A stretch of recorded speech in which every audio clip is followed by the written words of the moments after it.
യം ശൈവാഃ സമുപാസത്തെ ശിവൈതി ബ്രഹ്മേതി വേദാന്തിനോ ബൗദ്ധാ ബുദ്ധ ഇതി പ്രമാണപടവഃ കർത്തേതി നൈയായികാഃ അർഹന്നിത്യഥ ജൈനശാസനരതാഃ കർമ്മേതി മീമാംസകാഃ സോയം വോ വിദധാതു വാഞ്ചിതഫലം ത്രൈലോക്യനാഥോ ഹരിഃ. സോയം വോ വിദധാതു വാഞ്ചിതഫലം ത്രൈലോക്യനാഥോ ഹരിഃ. ശുദ്ധോ ബുദ്ധോ വിമുക്തഃ ശ്രുതിശിഖരഗിരാം മുഖ്യതാത്പര്യഭൂമിഃ യസ്മാജ്ജാതം സമസ്തം ജഗദിദമമൃതാദ്വ്യാപ്യ സർവം സ്ഥിതോ യഃ. യസ്യാംശാംശാവതാരൈഃ സുരനരവനജൈർരക്ഷിതം സർവമേതത് തം ഭൂമാനം മുകുന്ദം ഹൃദിഗതമമലം കൃഷ്ണമേവ പ്രപദ്യേ. തം ഭൂമാനം മുകുന്ദം ഹൃദിഗതമമലം കൃഷ്ണമേവ പ്രപദ്യേ.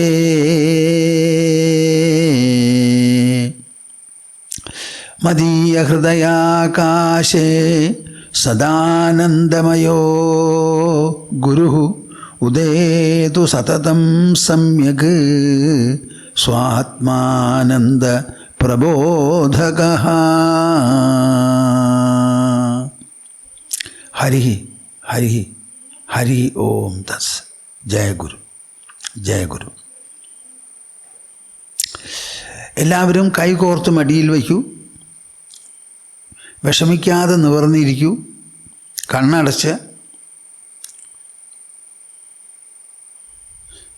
വായും മനസ്സും രണ്ടും തുറന്ന് എൻ്റെ കൂടെ നമുക്ക് എല്ലാവർക്കും കൂടി 3 തവണ ഓങ്കാരം ജപിച്ച് ഭൂതലത്തെ മുഴുവനും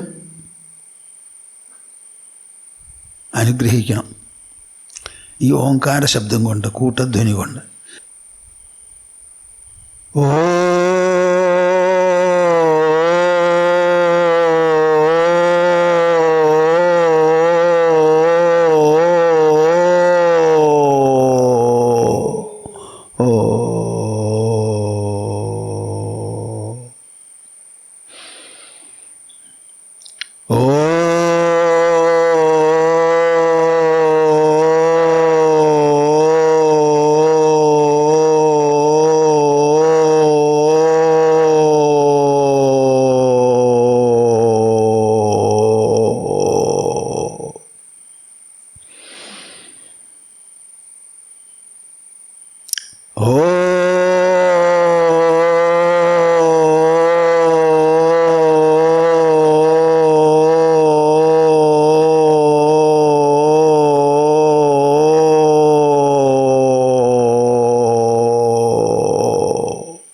നമ്മളുടെ വിഷയം എന്താ നിങ്ങൾക്ക് എല്ലാവർക്കും ഓർമ്മയില്ലേ? എല്ലാവരെയും ആ വേദോപനിഷത്ത് കാലത്തേക്ക് ഒന്നങ്ങോട്ട് അങ്ങോട്ട് കൊണ്ടുപോവുക. അതാണ് എൻ്റെ ഉദ്ദേശം. നമ്മുടെ വൈദിക ചിന്തകന്മാർ അനാദിയായിരിക്കുന്ന കാലം തന്നെ എങ്ങനെയാണ് ഈ വൈദിക ചിന്ത രൂപപ്പെടുത്തിയത്? എന്തായിരുന്നു അവരുടെ തുടക്കം? എങ്ങനെയാണ് അവർ വളർന്നത്, വികസിച്ചത്? പുറമേ നിന്ന് അകത്തേക്ക് പിൻവലിഞ്ഞത് എപ്പോൾ? തന്മൂലമുണ്ടായ നേട്ടമെന്ത്? എങ്ങനെയാണ് ഉപനിഷത്ത് സിദ്ധാന്തങ്ങളോ ഉപനിഷത്ത് തത്വവിചാരങ്ങളോ പുറപ്പെട്ടത്? ഇതൊക്കെയാണ് ആദ്യം പ്രേക്ഷകന്മാരുടെ എല്ലാവരുടെയും മനസ്സിൽ പ്രതിഷ്ഠിക്കാൻ ഞാൻ ആവശ്യപ്പെട്ടത്. എന്നിട്ട് ആ വൈദിക ചിന്ത, പ്രത്യേകിച്ചും ഉപനിഷത്ത് ചിന്തകൾ വിട്ട് അത് തന്നെ ഫലപ്രദമാക്കി തീർക്കാൻ വേണ്ടി ഇതിഹാസം എന്ന ഒരു നിലയിലേക്ക് നമ്മൾ അങ്ങോട്ട് നീങ്ങി. രാമായണം, അത് തന്നെ ഒന്നും കൂടിയും വിപുലമായി മഹാഭാരതമായി. എന്നിട്ട് നമ്മൾ ശ്രീമദ് ഭാഗവതത്തിലേക്ക് വന്നിരിക്കുകയാണ്. അപ്പോൾ ഈ വഴിയെ ഒന്ന് പിന്നാക്കം നടത്തിച്ച് പിന്നെ മുമ്പാക്കം നടത്തി അങ്ങോട്ട് എത്തിക്കാം എന്നായിരുന്നു നമ്മുടെ ഉദ്ദേശം. ഞാൻ മുണ്ടകോപനിഷത്താണ് ഇതിൽ പ്രധാനമായി ഒരു ഉദാഹരണമായി, സംക്ഷിപ്ത വിവരണമായി, എന്നാൽ സമഗ്രവുമായിട്ടുള്ള ഒരു മാതൃകയായി എടുത്തത്. അതിലത്തെ അവസാനം ഞാൻ പറഞ്ഞു നിർത്തിയത് യം ലോകം മനസാ സംവിഭാതി വിശുദ്ധസത്വ കാമയതേയാംശകാമാൻ തം ലോകം ജയതേതാംശകാമാൻ തസ്മാദാത്മജ്ഞം ഹ്യർച്ചയേത് ഭൂതികാമ. നമ്മുടെ ഭാരതത്തിലുള്ളൊരു വിശേഷം എന്താണെന്ന് വെച്ചാൽ ഇവിടെ ധാരാളം മന്ദിരങ്ങളുണ്ട്. ശിവവിഷ്ണു മന്ദിരങ്ങളാണ് കൂടുതൽ. അതല്ലാതെ പല ഉപദേവതകളെയൊക്കെ പ്രതിഷ്ഠിച്ചിട്ടുള്ള മന്ദിരങ്ങൾ പലതുമുണ്ട്. ആയിക്കോട്ടെ, ആയിരക്കണക്കിനും പതിനായിരക്കണക്കിനും ലക്ഷക്കണക്കിനും ജനങ്ങൾ ഈ മന്ദിരങ്ങളിലേക്ക് പോയി വരുന്ന അങ്ങനെയുള്ള മന്ദിരങ്ങളും ഉണ്ട്. അതൊക്കെ ഉണ്ടെങ്കിലും സമാന്തരമായി ഇവിടെ തത്വജ്ഞാനികളോടും മഹർഷിമാരോടും തപസ്വികളോടുമുള്ള ആദരവും ഭക്തിയും അസീമമാണ്. ഒരു ഭാഗത്ത് ഈശ്വരൻ, മറുഭാഗത്ത് ഒരു തത്വജ്ഞൻ മഹാത്മാവ്. ഇവർ രണ്ടുപേരെയും നിർത്തിയാൽ ആരെയാണ് മുമ്പ് നമസ്കരിക്കുക എന്ന് അറിയില്ല എന്ന് വരെ പറയുന്ന പഴമൊഴികളുണ്ട് നമ്മുടെ രാജ്യത്തിൽ. ഈ ആത്മജന്മാരും തത്വജ്ഞന്മാരും എങ്ങനെയാണ് ഈ ദൈവസമം ജനങ്ങളുടെ മനസ്സിനെ ആകർഷിച്ചതും അനുഗ്രഹിച്ചതും എന്നുള്ളൊരു ചോദ്യത്തിന് മറുപടിയായിട്ടാണ് ഞാൻ ഈ ശ്ലോകം ഉദ്ധരിച്ച് പറഞ്ഞു മനസ്സിലാക്കിയത്. തപസ് ചെയ്ത് മനസ്സിലുള്ള കാമക്രോധങ്ങളും രാഗദ്വേഷങ്ങളും അഹങ്കാരവും അഭിമാനവും മമതയും എല്ലാം പോയാൽ മനുഷ്യൻ്റെ മനസ്സ് ദൈവസമമായി തീരും. അങ്ങനെയുള്ള മനസ്സിൽ നിന്നാണ് ഈ ഉപനിഷത്ത് സത്യങ്ങളെല്ലാം നിർഗളിച്ചിട്ടുള്ളത്. അങ്ങനെ ആയ മനുഷ്യനെ വിശുദ്ധ സത്വൻ എന്നാണ് പറയുക. മിശ്രസത്വൻ, വിശുദ്ധ സത്വൻ എന്ന് രണ്ടെണ്ണാണ്. മിശ്രസത്വനായിട്ടുള്ളവൻ ഒരു തരം. വിശുദ്ധ സത്വൻ എന്ന് പറഞ്ഞാൽ അവിടെ പിന്നെ രാഗദ്വേഷങ്ങളുടെ ഒരു പിടിപ്പും ആ മനസ്സിൽ കാണില്ല എന്ന്, അത്ര പവിത്രമായി കഴിഞ്ഞു. അങ്ങനെയുള്ള ഒരാൾ തൻ്റെ മനസ്സിൽ എന്തെങ്കിലും തോന്നുക എന്ന് പറഞ്ഞാൽ ആ ആൾക്ക് വേണ്ടി ഒന്നും തോന്നില്ല. എന്തെങ്കിലും തോന്നുന്നുണ്ടെങ്കിൽ അത് ലോകർക്കും ലോകത്തിനും വേണ്ടിയിട്ടാണ്. അങ്ങനെ എന്ത് മനസ്സിൽ തോന്നിയാലും സങ്കല്പിച്ചാലും അത് സംഭവിക്കുമത്രേ. അതുകൊണ്ട് മനുഷ്യരെ മിണ്ടാതെ ഇരിക്കുന്ന ശിലാപ്രതിമകളെ വിട്ട് ജീവനോട് കൂടിയിരിക്കുന്ന തത്വജ്ഞന്മാരെ പോയി നമസ്കരിച്ച് പ്രണമിച്ച് അവനവൻ്റെ ആവശ്യങ്ങളും അഭിലാഷങ്ങളും പറയുക എന്നൊരു സമ്പ്രദായം ഇവിടെയുണ്ട്. അതിൻ്റെ പിന്നിൽ കളിക്കുന്ന സത്യം എന്താണെന്ന് വെച്ചാൽ അവരുടെ വിശുദ്ധ സത്വത അവരെ ഈശ്വരനെ പോലെ ആക്കി തീർക്കുന്നു. ഒരു നിലയ്ക്ക് ഒരു പടി മേലെ എന്ന് തന്നെ പറയാം. എന്താ, ഒരു ക്ഷേത്രത്തിൽ പോയി നിങ്ങൾ എന്ത് പറഞ്ഞാലും ക്ഷേത്രപാലനത് കേൾക്കില്ലല്ലോ. ഇവിടെ അടുത്ത് ചെന്നാൽ അവർക്ക് അവരായിട്ട് കാണും, അവരായിട്ട് കേൾക്കും, അവരായിട്ട് സങ്കല്പിക്കാം. അങ്ങനെ ഒരു വിശേഷമുണ്ടെന്ന് ഇനി മുണ്ടകോപനിഷത്തിൽ അങ്കിരസ് ശൗനകരോട് പറഞ്ഞ് അവസാനിപ്പിക്കുകയാണ്. സയോഹ വൈ തത്പരമം ബ്രഹ്മവേദ ബ്രഹ്മൈവ ഭവതി നാസ്യാ ബ്രഹ്മവിത്കുലേ ഭവതി തരതി ശോകം തരതി പാപ്മാനം ഗുഹാഗ്രന്ഥിഭ്യോ വിമുക്തോ ഗ്രന്ഥിഭ്യോർവിമുക്തോ അമൃതോ ഭവതി. ഗുഹാഗ്രന്ഥിഭ്യോ വിമുക്തോ അമൃതോ ഭവതി. എവിടെ എന്താ പറയണതെന്ന് അറിയാമോ അങ്കിരസ്? സയോഹ വൈ തത് പരമം ബ്രഹ്മവേദ ബ്രഹ്മൈവ ഭവതി നാസ്യ അബ്രഹ്മവിത്കുലേ ഭവതി. ബ്രഹ്മത്തെ ശരിയായി മനസ്സിലാക്കി ഒരു ബ്രഹ്മനിഷ്ഠനായി തീർന്നു എന്നുണ്ടെങ്കിൽ ആ ആളുടെ കുലത്തിൽ ബ്രഹ്മത്തെ അറിയാത്തതായിട്ട് ആരും ഉണ്ടാവില്ല എന്ന്. തരതി ശോകം തരതി പാപ്മാനം. ഇവിടെ തന്നെ വെച്ച എല്ലാ വിധത്തിലുള്ള ദുഃഖത്തെയും ദുഃഖകാരണങ്ങളെയും ജയിക്കുന്നു. വർത്തമാനകാല ഉപയോഗിച്ചിരിക്കുന്നത് തരതി ശോകം തരതി പാപ്മാനം. എല്ലാ പാപത്തെയും കവച്ചു വയ്ക്കുന്നു, ഇല്ലാതാക്കുന്നു. ഗുഹാഗ്രന്ഥിഭ്യോ വിമുക്തോ അമൃതോ ഭവതി. നമ്മുടെ ഹൃദയത്തിൻ്റെ ഉള്ളിലും മനസ്സിൻ്റെ ഉള്ളിലുമുള്ള ഗ്രന്ഥികളുണ്ടല്ലോ, കെട്ടുപൂട്ടുകൾ, അഹങ്കാരം, മമത, കർത്തൃഭാവം, ഭോക്തൃഭാവം ഇത്യാദി അതൊക്കെ അങ്ങോട്ട് ഇല്ലാതെ മുക്തിയായി അമൃതോഭവതി, അമരനായിത്തീരുന്നു. ആ ആളുടെ കുടുംബത്തിൽ അബ്രഹ്മവിത്തായിട്ട് ആരും ഉണ്ടാവില്ല എന്ന് പറയും. എന്ത് വിശേഷപ്പെട്ടതാ! എൻ്റെ പൂർവാശ്രമത്തിൽ ഞങ്ങൾ 7 കുട്ടികളായിരുന്നു. ഈ മാർഗത്തിൽ പ്രവേശിച്ച് ആദ്യമായി സന്യാസമൊക്കെ എടുത്ത് ഇങ്ങനെ പുറപ്പെട്ടത് ഞാൻ എടുക്കത്തെ കുട്ടിയാണ്. അതിൽ താല്പര്യവും ഉത്സാഹവും എല്ലാം തോന്നി നമ്മുടെ ഗുരുദേവനെ കൂട്ടിക്കൊണ്ടുവന്ന് അച്ഛൻ, അമ്മ, ജ്യേഷ്ഠൻ, ജ്യേഷ്ഠൻ്റെ ധർമ്മപത്നി അവരെല്ലാവരെയും അവിടെ ജോലി ചെയ്യുന്ന ഒരാളുണ്ടായിരുന്നു. അവരെയും കൂടി പാറുകുട്ടിക്കും കൂടി ബ്രഹ്മവിദ്യാ ദീക്ഷ കൊടുത്തു അദ്ദേഹം. അങ്ങനെ എല്ലാവരും ഈ മാർഗത്തിൽ പ്രവേശിച്ച്, അപ്പം ഞങ്ങളുടെ കുടുംബത്തിൽ നിന്ന് 5 പേര് സന്യസിച്ചിട്ടുണ്ട്.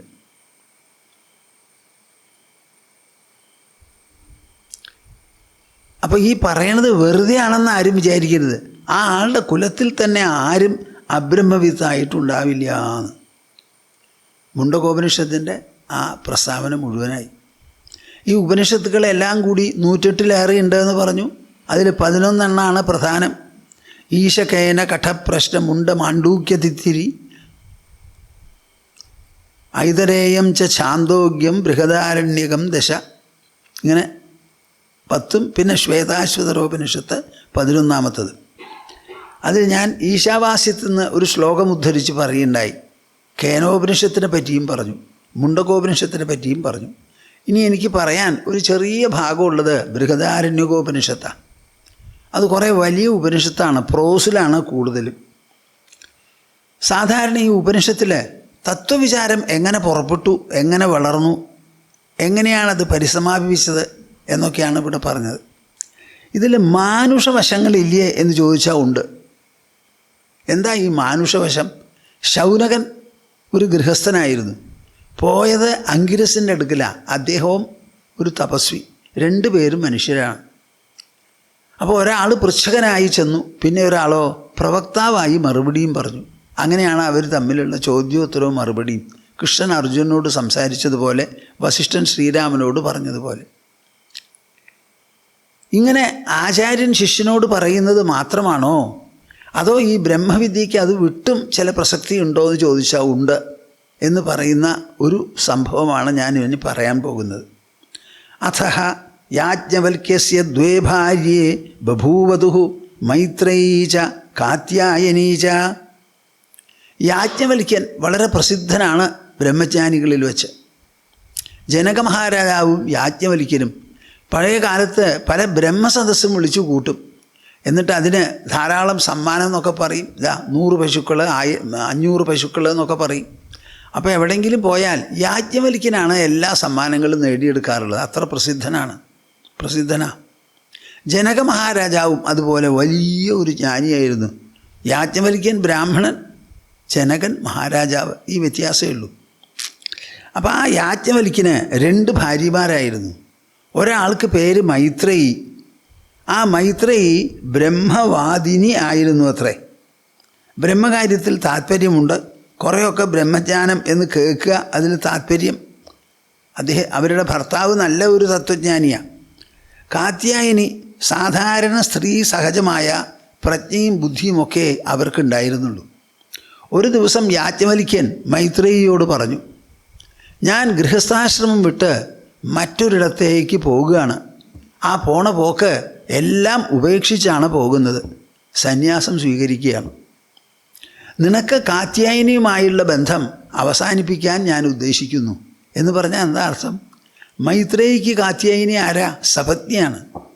അപ്പോൾ സപത്നി എന്നൊരു സ്ഥാനം ഭർത്താവുള്ളപ്പോഴാണ് കൂടുതലും ഉണ്ടാവുക. അപ്പോൾ ഭർത്താവ് പോയി കഴിഞ്ഞാൽ പിന്നെ എന്ത് സപത്നിത്വം അവിടെയുള്ളത്? അപ്പോൾ നീയും കാത്യായനിയും തമ്മിൽ ഉള്ള ബന്ധം അവസാനിപ്പിക്കുക എന്ന് പറഞ്ഞാൽ എന്താ? ഞാൻ പോയിക്കഴിഞ്ഞാൽ പിന്നെ നിങ്ങൾക്ക് തമ്മിൽ ബന്ധപ്പെടാനായിട്ടൊന്നും ഉണ്ടാവില്ല. അപ്പോൾ കയ്യിലുള്ള സ്വത്ത് ഞാൻ വേണ്ടതുപോലെ വിഭജിച്ച് നിങ്ങൾക്ക് 2 ആൾക്കും തരാം. ഞാൻ പോയതിന് ശേഷം ഒരു സംസാരമോ വിഷമോ ഒന്നും അതിലുണ്ടാവരുത്. അങ്ങനെ ചെയ്യാമെന്ന്. എൻ്റെ സ്വത്ത് 2ആയി വിഭജിക്കും, ഓരോരുത്തർക്കും ഓരോ പകുതി തരാമെന്ന് പറഞ്ഞു. മൈത്രേയി പറഞ്ഞു, ധനസമൃദ്ധമായ ഭൂമി മുഴുവൻ എൻ്റേതായാലും എനിക്ക് അമരത്വം ലഭിക്കുമോ എന്നൊരൊറ്റ ചോദ്യമാണ്. ധനസമൃദ്ധമായ ഭൂമി മുഴുവനും എനിക്ക് കിട്ടി എന്നുണ്ടെങ്കിലും എനിക്ക് അമരത്വം എന്നൊരു പദവിയെപ്പറ്റി ഞാൻ കേട്ടിട്ടുണ്ട് അങ്ങയായിട്ടുള്ള സംസാരത്തിലും മറ്റു പല പ്രകാരത്തിലും. അതെനിക്ക് ലഭിക്കുമോ ഇല്ലയോ എന്ന് അങ്ങ് പറയണമെന്ന്. സർവാ പൃഥിവീ വിത്തേന പൂർണ്ണ സ്യാത് സ്യാംനു അഹം തേന അമൃത അഹോ എന്നാ ചോദിച്ചത്. നേതി നേതി ഹോവാച യാജ്ഞവൽക്യ അമൃതത്വസ്യതു നാശാസ്തി വിത്തേന ഇതി. നിങ്ങൾ കേൾക്കുന്നുണ്ടോ കൂട്ടരെ? പ്രായം ചെന്ന ഭാര്യയും ഭർത്താവും തമ്മിൽ നടന്ന ഒരു സംവാദമാണിത്. എവിടെയത്? ബൃഹദാരണ്യോപനിഷത്തിൽ. ഉപനിഷത്ത് എന്ന് പറയുമ്പോൾ നിങ്ങൾക്കതിനൊരു വൈദിക സ്വഭാവം കൽപ്പിച്ച് മാറി അങ്ങോട്ട് ഇരിക്കുകയാണ്. അയ്യോ, അത് ഇഹലോക കാര്യങ്ങളൊന്നും അല്ല പറയണത് എന്നൊക്കെയാണ് പലർക്കും വിചാരം. അതൊക്കെ വിട്ടുകളയൂ. മനുഷ്യനിൽ നിന്ന് നിർഗളിച്ചതാണ് നാം അഭ്യസിക്കുന്ന എല്ലാ ശാസ്ത്രങ്ങളും വിദ്യയും അറിവും ഉണർവും എല്ലാം തന്നെ. അപ്പോൾ ഭൂമി മുഴുവനും ധനമായി തീർന്നത് എനിക്ക് കിട്ടിയാലും എനിക്ക് അമരത്വം കിട്ടുമോ എന്ന് ചോദിച്ചപ്പോൾ ഭർത്താവ് ഉറപ്പിച്ചു പറയുന്നു, നേതി നേതി ഹോവാച, കിട്ടില്ല. അമൃതത്വസ്യതു നാശാസ്തി വിത്തേനേതി. പണം സമ്പാദിച്ചും പണം കൈവശം വച്ചും ഒരു മനുഷ്യന് അമരത്വം നേടാം എന്ന് വിചാരിക്കരുത്. അത് കേട്ടപ്പോൾ ഉടനെ മൈത്രേയി പറഞ്ഞു, ഏനാഹം നാമൃതാ സ്യാത് കിമഹം തേന കുര്യാം യദേവ ഭഗവാൻ വേദ തദേവ മേ ബ്രൂഹീതി. എന്ത്? ഏനാഹം നാമൃതാ സ്യാത് കിമഹം തേന കുര്യാം. അങ്ങ് തരാം എന്ന് പറയുന്ന സ്വത്ത് കയ്യിൽ കിട്ടിയിട്ട് ഒരു പ്രയോജനവുമില്ല, എനിക്ക് അമരത്വം കിട്ടില്ല എന്നുണ്ടെങ്കിൽ ഞാൻ അതുകൊണ്ട് എന്തു ചെയ്യാനാ? എനിക്ക് ആവശ്യം അമരത്വമാണ്. യദേവ ഭഗവാൻ വേദ തദേവ മേ ബ്രൂഹി. അമരത്വത്തിനായി അങ്ങയ്ക്ക് എന്താണോ കൈവശം കിട്ടിയിട്ടുള്ളത് അതെനിക്ക് പകർന്നു തരൂ, എനിക്ക് പറഞ്ഞു തരൂ. അമരത്വം നൽകാൻ ഉതകുന്ന എന്തെങ്കിലും അങ്ങയ്ക്ക് അറിയുമെങ്കിൽ ആ അറിവ് എനിക്ക് പകർന്നു തരൂ എന്ന് യാജ്ഞവൽക്യൻ. അത് കേട്ടിട്ട് പറഞ്ഞു, എൻ്റെ പൊന്നു മൈത്രേയി, മുമ്പേ മുതൽക്ക് എനിക്ക് നിന്നെ വലിയ ഇഷ്ടമാണ്, പ്രിയമാണ്. ഇങ്ങനെ ഒരു വാക്ക് പറഞ്ഞതോടുകൂടി നിന്നിൽ എനിക്കുള്ള സന്തോഷം വർദ്ധിച്ചിരിക്കുകയാണ്. അതിനാൽ അമരപ്രാപ്തിക്കുള്ള സാധന ഞാൻ നിനക്ക് ഉപദേശിച്ചു തരാം. നീ അതിന്മേൽ നിധിധ്യാസനം ചെയ്യണമെന്ന് ഞാൻ പറഞ്ഞു തരാം. പറഞ്ഞു തന്നു കഴിഞ്ഞ് ഞാനിവിടെ നിൽക്കില്ല, ഞാൻ പോവും. അതിൻ്റെ മുകളിൽ നീ നിധിധ്യാസനം ചെയ്യണം. പറയണത് കേട്ട് മനനം ചെയ്ത് അതിൻ്റെ സാരം വേണ്ടതുപോലെ ഉറപ്പിച്ച് അത് ഉൾക്കൊണ്ട് ഉറപ്പിച്ചു എന്ന് വന്നാൽ പിന്നെ ഒന്നും ചെയ്യരുത്. പിന്നെ കണ്ണടച്ച് അത് ധ്യാനിച്ച് സാക്ഷാത്കരിക്കണം. നവാരേ പത്യുഃകാമായ പതിപ്രിയോ ഭവതി ആത്മനസ്തു കാമായ പതിപ്രിയോ ഭവതി. നമുക്ക് പല വിധത്തിലുള്ള സ്നേഹബന്ധങ്ങളുണ്ടല്ലോ. അച്ഛനമ്മമാരോട് സ്നേഹം, കുട്ടികളോട് സ്നേഹം, സഹോദര സഹോദരിമാരോട്, ഭാര്യ ഭർത്താക്കന്മാർ തമ്മിൽ, സ്നേഹിതന്മാരോട്. നമുക്ക് അതേമാതിരി ദേവനോട് സ്നേഹമുണ്ട്, ദേവതകളോട് സ്നേഹമുണ്ട്, പലതരത്തിലുള്ള സ്നേഹങ്ങളാണ്. ആ സ്നേഹത്തിനെ ഒന്ന് അപഗ്രഥിച്ച് യാജ്ഞവൽക്യൻ ഉപദേശിക്കുകയാണ്. നവാ അരേ പത്യുഃകാമായ പതിപ്രിയോ ഭവതി. ഒരു സ്ത്രീക്ക് ഭർത്താവിന് ഇഷ്ടമാണെങ്കിൽ ആ ഇഷ്ടം ഭർത്താവിന് വേണ്ടിയിട്ടല്ല എന്ന്, പിന്നെ ആർക്ക് വേണ്ടിയിട്ടാ? തനിക്ക് വേണ്ടി, തൻ്റെ ആത്മാവിന് വേണ്ടി. എൻ്റെ ഭർത്താവാണ്. വേറെ ആരെങ്കിലും ഒരാളുടെ ഭർത്താവിനെ നമ്മൾ സ്നേഹിക്കുമോ? വേറെ ആരെങ്കിലും കുട്ടികളെ നമ്മൾ സ്നേഹിക്കുമോ? നമ്മൾ എന്തെങ്കിലും സ്നേഹിക്കുന്നുണ്ടെങ്കിൽ ആ സ്നേഹം കൊണ്ട് നമുക്ക് സന്തുഷ്ടി ഉണ്ടാവണു എന്നുള്ളതാണ് കാര്യം. അപ്പം നമുക്ക് സന്തുഷ്ടികരമാണെങ്കിൽ അതിനെ നമ്മൾ സ്നേഹിക്കുക എന്നാണ്. അല്ലാണ്ട് ഒരാൾക്ക് വേണ്ടിയിട്ടല്ല എന്ന് പറയുന്നു. വലിയൊരു വാക്കാത്. നിങ്ങൾ കേൾക്കുന്നുണ്ടോ? ആത്മനസ്തു കാമായ പതിപ്രിയോ ഭവതി.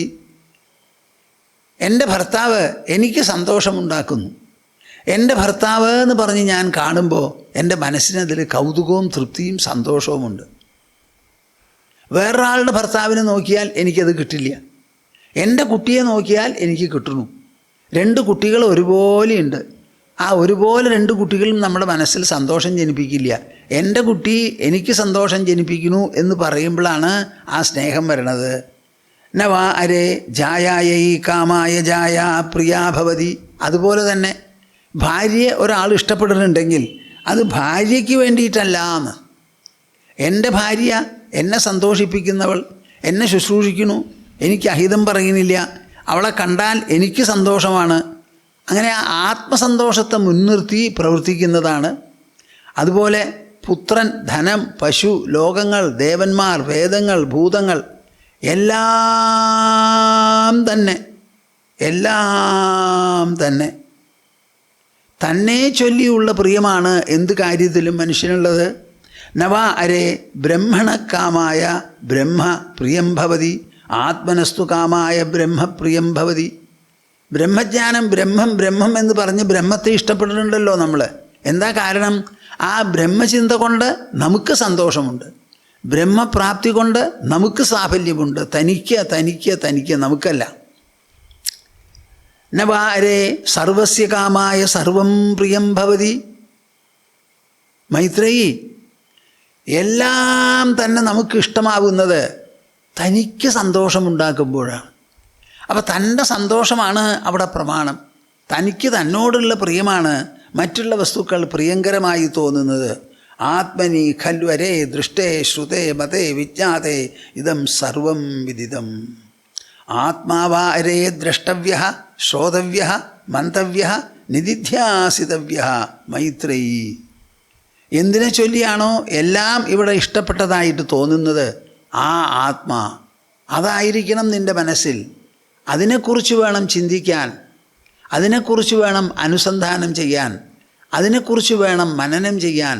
അതാണ് നിധിധ്യാസനത്തിന് വിഷയമാവേണ്ടത്. ആത്മാവാ അരേ ദ്രഷ്ടവ്യ. കണ്ണുകൊണ്ട് എങ്ങനെ വസ്തുക്കളെ കാണുമോ അതുപോലെ നാം ഉൾക്കണ്ണുകൊണ്ട്, മനസ്സുകൊണ്ടും ബുദ്ധി കൊണ്ടും ഈ ആത്മാവിനെ വേണ്ടതുപോലെ ദർശിക്കാൻ, സാക്ഷാത്കരിക്കാൻ സാധിക്കണം. കേൾക്കുന്നതൊക്കെ ഈ ആത്മാവിനെക്കുറിച്ചാകണം. ശ്രോതവ്യ, ഗുരുമുഖത്തിൽ നിന്നാണ് ഈ ആത്മാവിനെക്കുറിച്ച് ശരിക്കും നമുക്ക് കേൾക്കാനും മനസ്സിലാക്കാനും പറ്റുക. മന്തവ്യ നിധിധ്യാസിതവ്യ മൈത്രേയി. ഭർത്താവ് ഭാര്യയോട് പറയാണ്, നിങ്ങളും കല്യാണം കഴിച്ചിട്ടുണ്ടാവും പലരും, മിക്കവാറും, ഇല്ലെങ്കിൽ കഴിക്കും. ആരെങ്കിലും ഇങ്ങനെ ഒരു സംവാദത്തിൽ പ്രവേശിക്കാറുണ്ടോ? പ്രവേശിച്ചിരുന്നു നിങ്ങളുടെ പൂർവികരെന്നാണ് ഭൂമാനന്ദ സ്വാമി ഓർമ്മപ്പെടുത്തുന്നത്. ആത്മനി ഖൽവരേ ദൃഷ്ടേ ശ്രുതേ മതേ വിജ്ഞാതേ ഇതം സർവം വിദിതം. എല്ലാറ്റിനും മൂലകാരണം, മൂലപ്രേരണയായിരിക്കുന്ന ആത്മാവുണ്ടല്ലോ, താൻ താൻ താൻ താൻ, ആ താൻ എന്ന തനിമ, അതിനെ വേണ്ടതുപോലെ കണ്ടെങ്കിൽ, കാണാൻ സാധിച്ചെങ്കിൽ, കേട്ട് മനസ്സിലാക്കിയെങ്കിൽ, മനനം ചെയ്ത് അവസാനം ബുദ്ധിയിലും ഉറപ്പിച്ച് നമുക്ക് സാക്ഷാത്കാരവും സ്വാനുഭവവുമായി തീരുമെങ്കിൽ എല്ലാം അറിയപ്പെടും. അങ്കിരസിനോട് ശൗനകൻ ചോദിച്ചത് എന്തിനെ അറിഞ്ഞാൽ എല്ലാം അറിയും എന്നുള്ള ചോദ്യമാണ്. അതിന് മറുപടി പറഞ്ഞു. ഇവിടെയും അതാണ് പറയുന്നത്, ആത്മാവിനെ അറിഞ്ഞാൽ എല്ലാം അറിയപ്പെടും. ഈ സംവാദത്തിൽ നിങ്ങൾ കാണുന്നത് എന്താ? നമ്മുടെ ഉപനിഷത്ത് കാട്ടിൽ തപസ്വികളുടെ സമ്പത്തായി മാത്രം ഒളിഞ്ഞിരിക്കേണ്ടതല്ല. ഈ ഉപനിഷത്തിൽ പറയുന്നത് ആത്മസത്യമാണ്, ആത്മജ്ഞാനമാണ്.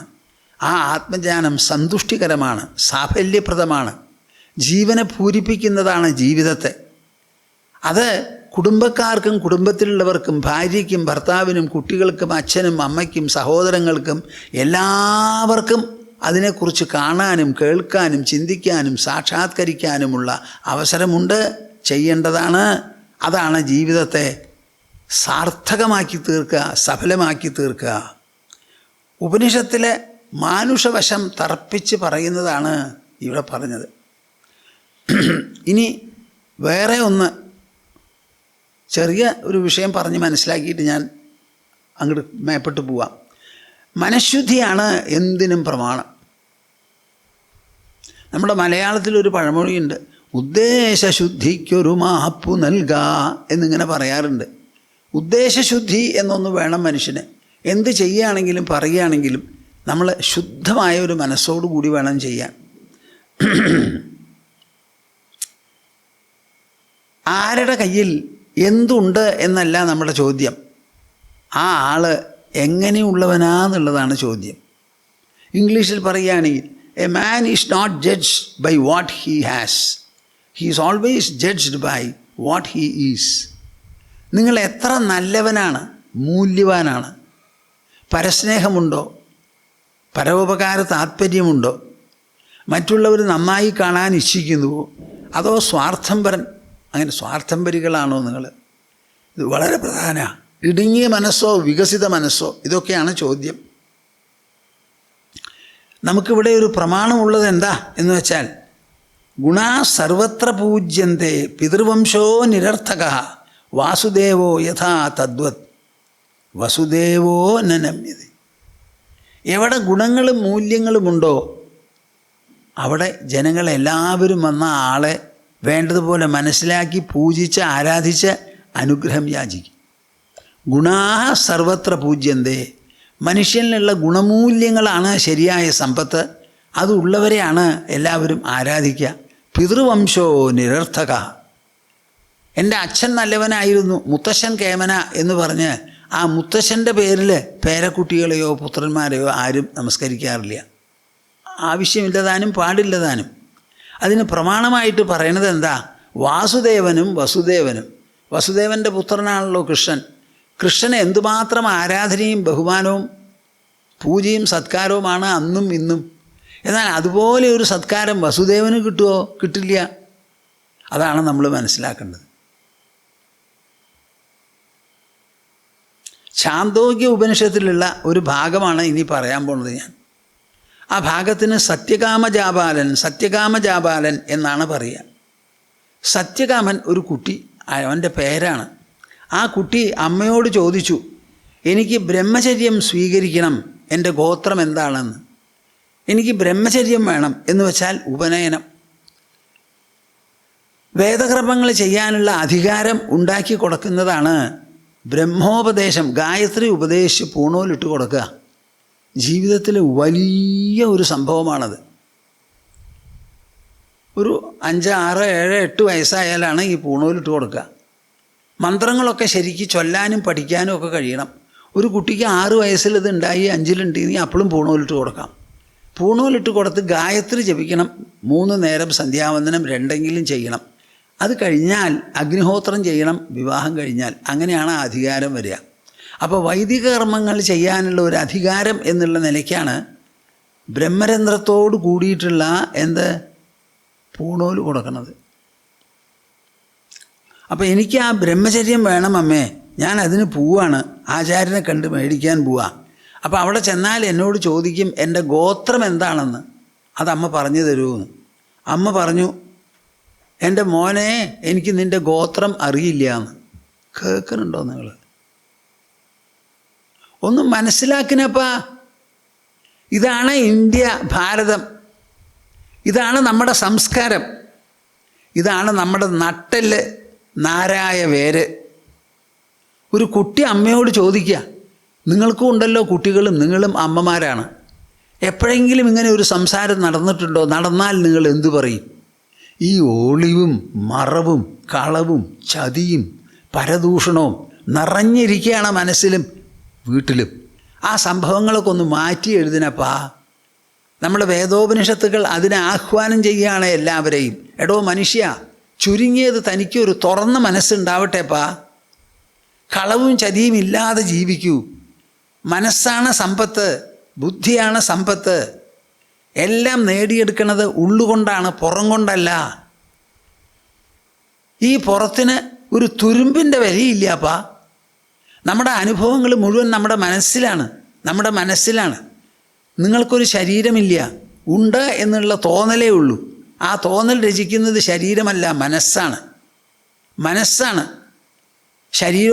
ശരീരവും ഒന്നുമില്ലാതെ നിങ്ങൾ കിടന്നുറങ്ങുന്നുണ്ടല്ലോ. ആ സമയത്ത് നിങ്ങളുടെ ശരീരം എവിടെ പോയി? ലോകം എവിടെ പോയി? അപ്പോഴും നിങ്ങൾ ചെത്തിട്ടില്ലല്ലോ, എണീക്കലുണ്ടല്ലോ. എന്ത് പറഞ്ഞാൽ എണീക്കണേ? ഒന്നും അറിയാതെ സുഖമായിട്ട് കിടന്നുറങ്ങി. ആ ഉറങ്ങിക്കിടക്കുന്നവന് പണം വേണോ, പ്രതാപം വേണോ, കല്യാണം വേണോ, കാർത്തിക വേണോ, സ്വർണ്ണാഭരണം വേണോ, ഭൂമി വേണോ? ഒന്നും വേണ്ടല്ലോ. കിടന്ന കട്ടിലിനെ കൂടി മറന്നിട്ടാണല്ലോ കിടന്നുറങ്ങണത് സുഖമായിട്ട്. അപ്പോൾ ഈ സുഖമായിട്ടുള്ള അനുഭവം അത് എവിടുന്നാണ് വരണേ? ഉള്ളിൽ നിന്നാണ്. അതിനുള്ള താക്കോല് മനസ്സിൻ്റെയും ബുദ്ധിയുടെയും കയ്യിലാണ്. അപ്പോൾ അമ്മ പറഞ്ഞു, ബഹ്വഹം ചരന്തി പരിചാരിണി യൗവനെ ത്വാം അലഭേ സാഹം ഏതത് ന വേദ യദ്ഗോത്ര ത്വമസി. എൻ്റെ അപ്പ, നിങ്ങൾ കേൾക്കുന്നുണ്ടോ? അത് എല്ലാവരോടും പറയുന്നപ്പാ, ഇതാണ് ഭാരതമെന്ന്. ആ അമ്മ കുട്ടിയോട് പറയുകയാണ്, നടന്ന കാര്യം പറയുക. ബഹ്വഹം ചരന്തി പരിചാരിണി യൗവനെ. എൻ്റെ യൗവന കാലത്ത് ഞാൻ പരശുശ്രൂഷ ചെയ്തുകൊണ്ടിരുന്ന ആളാണ്. പലരെയും ശുശ്രൂഷിച്ച് അടുത്ത് ചെന്ന് പെരുമാറി അങ്ങനെ അങ്ങോട്ട് കഴിഞ്ഞു. അത് ഒരാളെ അല്ല, പല ആൾക്കാരെ. പരിചാരിണിയായിരുന്നു ഞാൻ. യൗവനെ ത്വാം അലഭേ. ആ സമയത്തെയാണ് നിന്നെ ഗർഭം ധരിച്ചത്. സാഹം ഏതത് ന വേദ. ഗർഭം ധരിച്ചത് എനിക്ക് മനസ്സിലായി, പക്ഷേ ആരുടെ കയ്യിൽ നിന്നാണ് ആ ഗർഭം എന്ന് എനിക്ക് മനസ്സിലാക്കാൻ സാധിച്ചിട്ടില്ല. ഒന്നിലധികം പേരെ ഞാൻ ശുശ്രൂഷിച്ച് അടുത്ത് പെരുമാറി, അവർക്ക് വേണ്ട സാമീപ്യമൊക്കെ നമുക്കൊക്കെ ഉണ്ടായിരുന്നു. അതിൻ്റെ ഇടയിലാണ് ഈ ഗർഭാധാനം നടന്നത്. ആരിൽ നിന്നാണ് ഗർഭം ധരിച്ചത് എന്ന് പറയാൻ പറ്റില്ല. അതുകൊണ്ട് എന്തു ഗോത്രമാണെന്ന് ഞാൻ എങ്ങനെ പറയും? അതുകൊണ്ട് നിൻ്റെ ഗോത്രത്തിനെ പറ്റി എനിക്ക് പറയാൻ പറ്റില്ല. പക്ഷേ എനിക്ക് ഒന്ന് പറഞ്ഞു തരാം എൻ്റെ പൊന്നുമോനെ. ജബാലാതു നാമാഹമസ്മി. എൻ്റെ പേര് ജബാല എന്നാണ്. എൻ്റെ പേര് ജബാല എന്നാണ്. നീ എനിക്ക് ജനിച്ചവനാണ്. പക്ഷേ എൻ്റെ ഗർഭത്തിൽ ജനിച്ച നീ ഗർഭം ആരിൽ നിന്ന് എന്നെനിക്ക് പറയാൻ പറ്റില്ല. അപ്പോൾ അമ്മയെ സംബന്ധിച്ചിടത്തോളം ഇത് വളരെ വ്യക്തമാണ്. എൻ്റെ കുട്ടിയാണ്, എൻ്റെ പേര് ജബാല എന്നാണ്. നീയോ സത്യം അഭിലഷിക്കുന്നവനാണ്. അതുകൊണ്ട് നീ സത്യകാമ ജാബാലൻ എന്ന് പറഞ്ഞോളൂ. സത്യകാമോ നാമ ത്വമസീതി. കേട്ടുവോ? നിങ്ങൾ കേട്ടുവോ? സത്യാന്നാസ്തി പരോ ധർമ്മ. സത്യത്തിൽ കവിഞ്ഞ ഒരു ധർമ്മമില്ല. നമ്മുടെ ഗവൺമെൻറ് എന്ത് ഫോം എഴുതി നമ്മളോട് ഒപ്പിടാൻ പറയുമ്പോഴും മുൻപ് പറഞ്ഞ പ്രസ്താവനകളൊക്കെ സത്യമാണ്, ശരിയാണ് എന്ന് പറഞ്ഞ് ഞാൻ ബോധ്യപ്പെട്ടിട്ടുണ്ട്, എഴുതി തരണു എന്ന് പറഞ്ഞ ഒപ്പിൻ്റെ മേളിലാണ് ഇവിടെ എല്ലാ കാര്യവും നടക്കുന്നത്. സത്യമേവ ജയതേ എന്നാണ് നമ്മുടെ മുദ്രാവാക്യം. ആചാര്യനോട് സത്യകാമ ജാബാലൻ എന്ന് പറയൂ എന്ന് പറഞ്ഞു. ഹരിദ്രുമ ഗൗതമൻ എന്ന ആചാര്യൻ്റെ അടുത്ത് ചെന്ന് സത്യകാമൻ പറഞ്ഞു. അമ്മ പറഞ്ഞതും താൻ കേട്ടതും. എൻ്റെ പേര് സത്യകാമൻ, സത്യകാമ ജാബാലൻ, എൻ്റെ അമ്മയുടെ പുത്രൻ. അത് കേട്ടുടനെ ബ്രഹ്മചര്യം നൽകാൻ അപേക്ഷിച്ചുകൊണ്ടാണ് പോയത്. ഗോത്രം ചോദിച്ച അദ്ദേഹത്തോട് അമ്മ പറഞ്ഞ പോലെ പറഞ്ഞു. ആചാര്യൻ മറുപടി പറഞ്ഞു, ന ഏതത് അബ്രാഹ്മണ വിവക്തും അർഹതി. ന ഏതത് അബ്രാഹ്മണ വിവക്തും അർഹതി.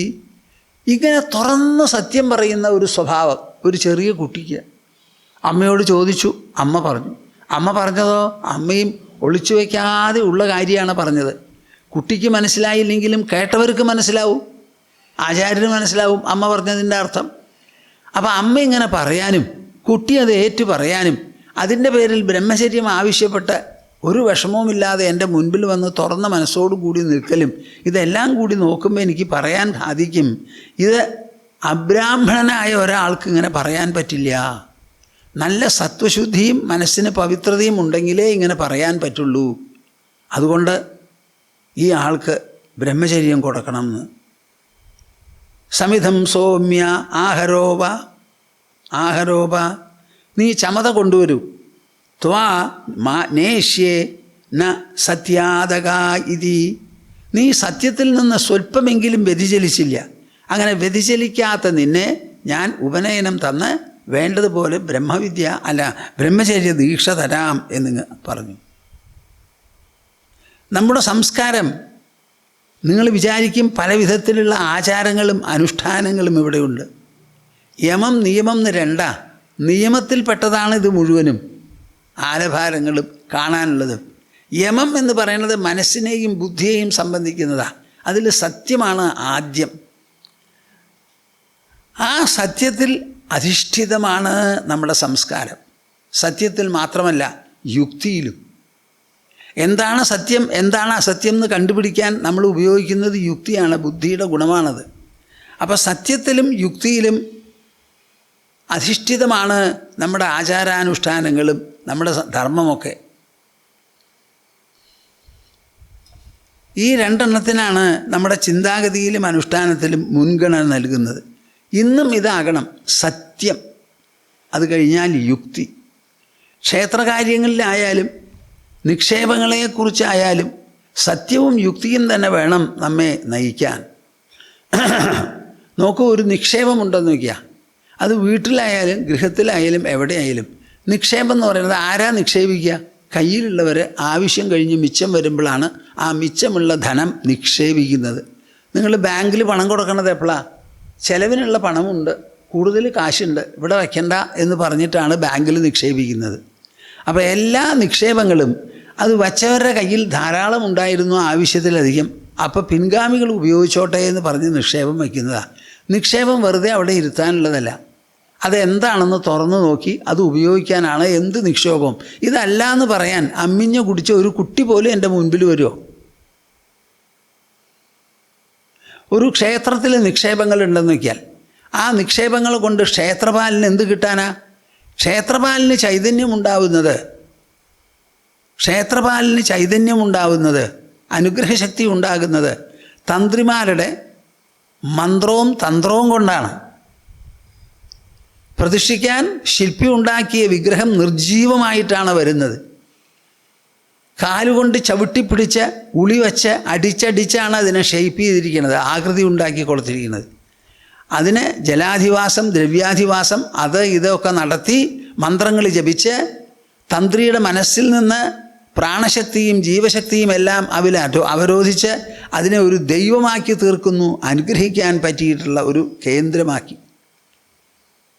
ആ വിഗ്രഹത്തിന് എന്തെങ്കിലും ഒരു ചൈതന്യവിശേഷം ഉണ്ടാവണമെങ്കിൽ അത് തന്ത്രിമാരുടെ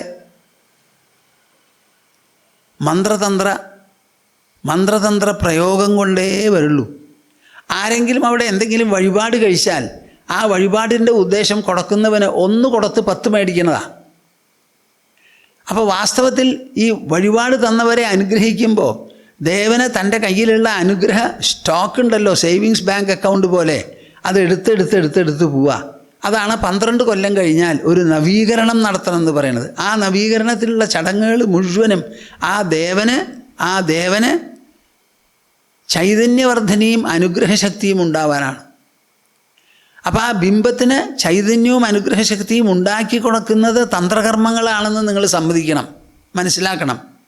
അപ്പോൾ അവിടെ നിക്ഷേപങ്ങൾ തന്നാൽ ആ നിക്ഷേപങ്ങളൊക്കെ ഇങ്ങോട്ട് അതിലേറെ പ്രതീക്ഷിച്ചുകൊണ്ട് കൊടുക്കണതാണ്. അപ്പം നിക്ഷേപങ്ങളുടെ സാന്നിധ്യം വാസ്തവത്തിൽ വിഗ്രഹത്തിന് സ്വല്പമെങ്കിലും ആവശ്യമില്ല. വിഗ്രഹത്തിന് എന്താ ആവശ്യം? വിഗ്രഹത്തിന് പൂജിക്കൂ, സത്കരിക്കൂ, അർച്ചന ചെയ്യൂ, മന്ത്രങ്ങൾ ഉരുവിടൂ. അവനവൻ്റെ മനസ്സിൽ നിന്ന് ആ ആത്മശക്തിയെ ബിംബത്തിലേക്ക് പകർത്തി കൊടുക്കൂ. അതാണ് ബിംബത്തിനുള്ള ഉപകാരം. നമ്മൾ 10 ഉറുപ്പ്യ കൊടുത്തിട്ട് 10,000 ഉറുപ്പ്യയുടെ നേട്ടത്തിന് വേണ്ടി കൊടുക്കുമ്പോൾ അത് നഷ്ടക്കച്ചവടമാണ് ദേവന്. അപ്പോൾ ഒരു ക്ഷേത്രത്തിൽ പോലും നിക്ഷേപങ്ങളുണ്ടെങ്കിൽ ആ നിക്ഷേപങ്ങൾ ഒന്നും തന്നെ ആ വിഗ്രഹത്തിനോ ദേവനോ കാലിണക്കി പ്രയോജനമുള്ളതല്ല, ആവശ്യവുമില്ല. അദ്ദേഹം ചൈതന്യത്തോടു കൂടിയിരിക്കുന്നു, അനുഗ്രഹശക്തിയുണ്ട്. അത് രണ്ടും ഉണ്ടാക്കി കൊടുത്തത് തന്ത്രിമാരാണ്. ആ തന്ത്രിയാണ് ദേവൻ്റെ അച്ഛൻ. അദ്ദേഹത്തെ കാണുന്നതും അദ്ദേഹത്തിൻ്റെ പൂജാസത്കാരം മേടിക്കുന്നതും ദേവന് വളരെ ഇഷ്ടമാണ്. അതുകൊണ്ടാണ് ഇടയ്ക്കിടയ്ക്ക് തന്ത്രിമാർ വന്ന് പൂജിക്കണം എന്ന് പറയുന്നത്, 12 കൊല്ലം കൂടുമ്പോൾ നവീകരണം നടത്തണം എന്ന് പറയുന്നത്. ഇതൊക്കെ മനസ്സിലാക്കി ആ നിക്ഷേപങ്ങളെ, എന്താ ഈ പറയണത്? അയ്യോ അവിടെ നിക്ഷേപമുണ്ട്, അത് തൊട്ടാൽ വിഗ്രഹത്തിൻ്റെ ചൈതന്യത്തിന് തകരാറ് വരും, അപകടം വരും. എന്ത് ഭ്രാന്താണ് ഈ സംസാരിക്കുന്നത്? ഭ്രമം. ഒരു ക്ഷേത്രത്തിൻ്റെ ഉള്ളിൽ ഒരു പൈസയുടെ ആവശ്യം ആ ദേവനില്ല, ഒരു പണത്തൂക്കം സ്വർണത്തിൻ്റെ ആവശ്യം ആ ദേവനില്ല. അദ്ദേഹത്തിന് കൊടുക്കാനുള്ളത് അനുഗ്രഹമാണ്. അദ്ദേഹത്തിന് നൽകുന്നതോ പൂജ, സത്കാരം, വേണമെങ്കിൽ കുറച്ച് നിവേദ്യം ഒക്കെ ചെയ്തോളൂ. ഭഗവാന് കൊടുത്ത നിവേദ്യം എന്തെങ്കിലും അദ്ദേഹം ഉണ്ണുന്നുണ്ടോ? അതോ ആ നിവേദ്യം അവിടെ ഉള്ളവർക്കും ജനങ്ങൾക്കുമായിട്ട് കൊടുക്കണതോ? എന്താണ് അവിടെ ഭഗവാൻ കഴിക്കുന്നത്? അവിടെ സഹസ്രനാമം ജപിക്കൂ, ഉപവാസമിരിക്കൂ, പ്രദക്ഷിണം വയ്ക്കൂ, നമസ്കരിക്കൂ, തപസ് ചെയ്യൂ, തന്ത്രിമാരെ കൊണ്ടുവന്ന് പൂജ ചെയ്യിക്കൂ, നിത്യപൂജയ്ക്ക് പുറമെ അന്നദാനം നടത്തൂ. വിവാഹത്തിന് കഷ്ടപ്പെടുന്ന കുട്ടികളുണ്ടെങ്കിൽ അവർക്ക് സ്വർണം കൊടുത്ത് വിവാഹം കഴിപ്പിക്കൂ. ഇതൊക്കെ നിങ്ങൾക്ക് ചെയ്യാം. ദേവനൊരൊറ്റ പണത്തൂക്കം ഒന്നിൻ്റെയും ആവശ്യമില്ല. ആ നിക്ഷേപങ്ങൾ പോലും നമ്മൾ വിവേകമില്ലാതെ എന്തൊക്കെയാ പറഞ്ഞു ചെയ്യുന്നത് ആലോചിച്ച് നോക്കൂ. ഇവിടെ സത്യം യുക്തി, സത്യം യുക്തി എന്ന 2 പദങ്ങളാണ് നമുക്ക് ആവശ്യം. ഇത്രയും പറഞ്ഞ് ഞാൻ ഉപനിഷത്ത് പ്രതിപാദനം പരിസമാപിക്കുകയാണ്. ഉപനിഷത്ത് എന്താണെന്ന് നിങ്ങൾക്ക് മനസ്സിലായി. അതിലുള്ള തത്വപ്രതിപാദനം എങ്ങനെയാണ് രൂപപ്പെട്ടത്, അത് അന്വേഷിച്ച് ചെന്നത് ശൗനകൻ അങ്കിരസിൻ്റെ അടുത്ത്. അങ്കിരസ് എന്ത് പറഞ്ഞ് മനസ്സിലാക്കി, യാജ്ഞവൽക്യനും മൈത്രേയിയും തമ്മിൽ ഇതേ സത്യത്തെക്കുറിച്ച് എങ്ങനെ പരാമർശിച്ചു, സത്യകാമൻ ബ്രഹ്മചര്യം അഭിലഷിച്ച് ആചാര്യൻ്റെ അടുത്ത് പോയപ്പോൾ എന്തുണ്ടായി, അമ്മ എന്ത് പറഞ്ഞയച്ചു, ഇതൊക്കെയാണ് ഉപനിഷത്തിലുള്ള പ്രതിപാദ്യങ്ങൾ. പക്ഷേ നിങ്ങളൊരു കാര്യം മനസ്സിലാക്കണം, ഈ ഉപനിഷത്തുകൾ ഉയർന്ന മണ്ഡലത്തിലുള്ള ചിന്താഗതിയാണ്. നല്ല ബുദ്ധിയുള്ളവർക്കേ അത് ഉൾക്കൊള്ളാൻ പറ്റുള്ളൂ. ലോകത്തെക്കുറിച്ചുള്ള പരാമർശമല്ല എന്ത് ഉപനിഷത്തിൽ. ദൃശ്യപരിശോധനയല്ല അവിടെ നടത്തുന്നത്. അവിടെ നടത്തുന്നത് ആത്മപരിശോധനയാണ്, മനഃപരിശോധനയാണ്, ബുദ്ധിപരിശോധനയാണ്, അഹങ്കാര പരിശോധനയാണ്. ആ പരിശോധനയിലൂടെ നുഴഞ്ഞ് നുഴഞ്ഞ് നുഴഞ്ഞ് നുഴഞ്ഞ് ഉള്ളിലിറങ്ങി ഉള്ളിലിറങ്ങി ഉള്ളിലിറങ്ങി ഇനി ഇറങ്ങാൻ പറ്റാത്തത്ര അടിത്തട്ടിലെത്തി സത്യം കണ്ടുപിടിക്കുകയാണ്. ഇതാണ് ഉപനിഷത്ത് ചെയ്യുന്നത്. അവരാദ്യം സ്തുതിയിൽ തുടങ്ങി, പല വിധത്തിലുള്ള കർമ്മങ്ങൾ അഗ്നിയിൽ ഹോമായി, അതുകൊണ്ട് പ്രയോജനമില്ലെന്ന് കണ്ട് കണ്ണടച്ച് ധ്യാനിക്കാൻ തുടങ്ങി.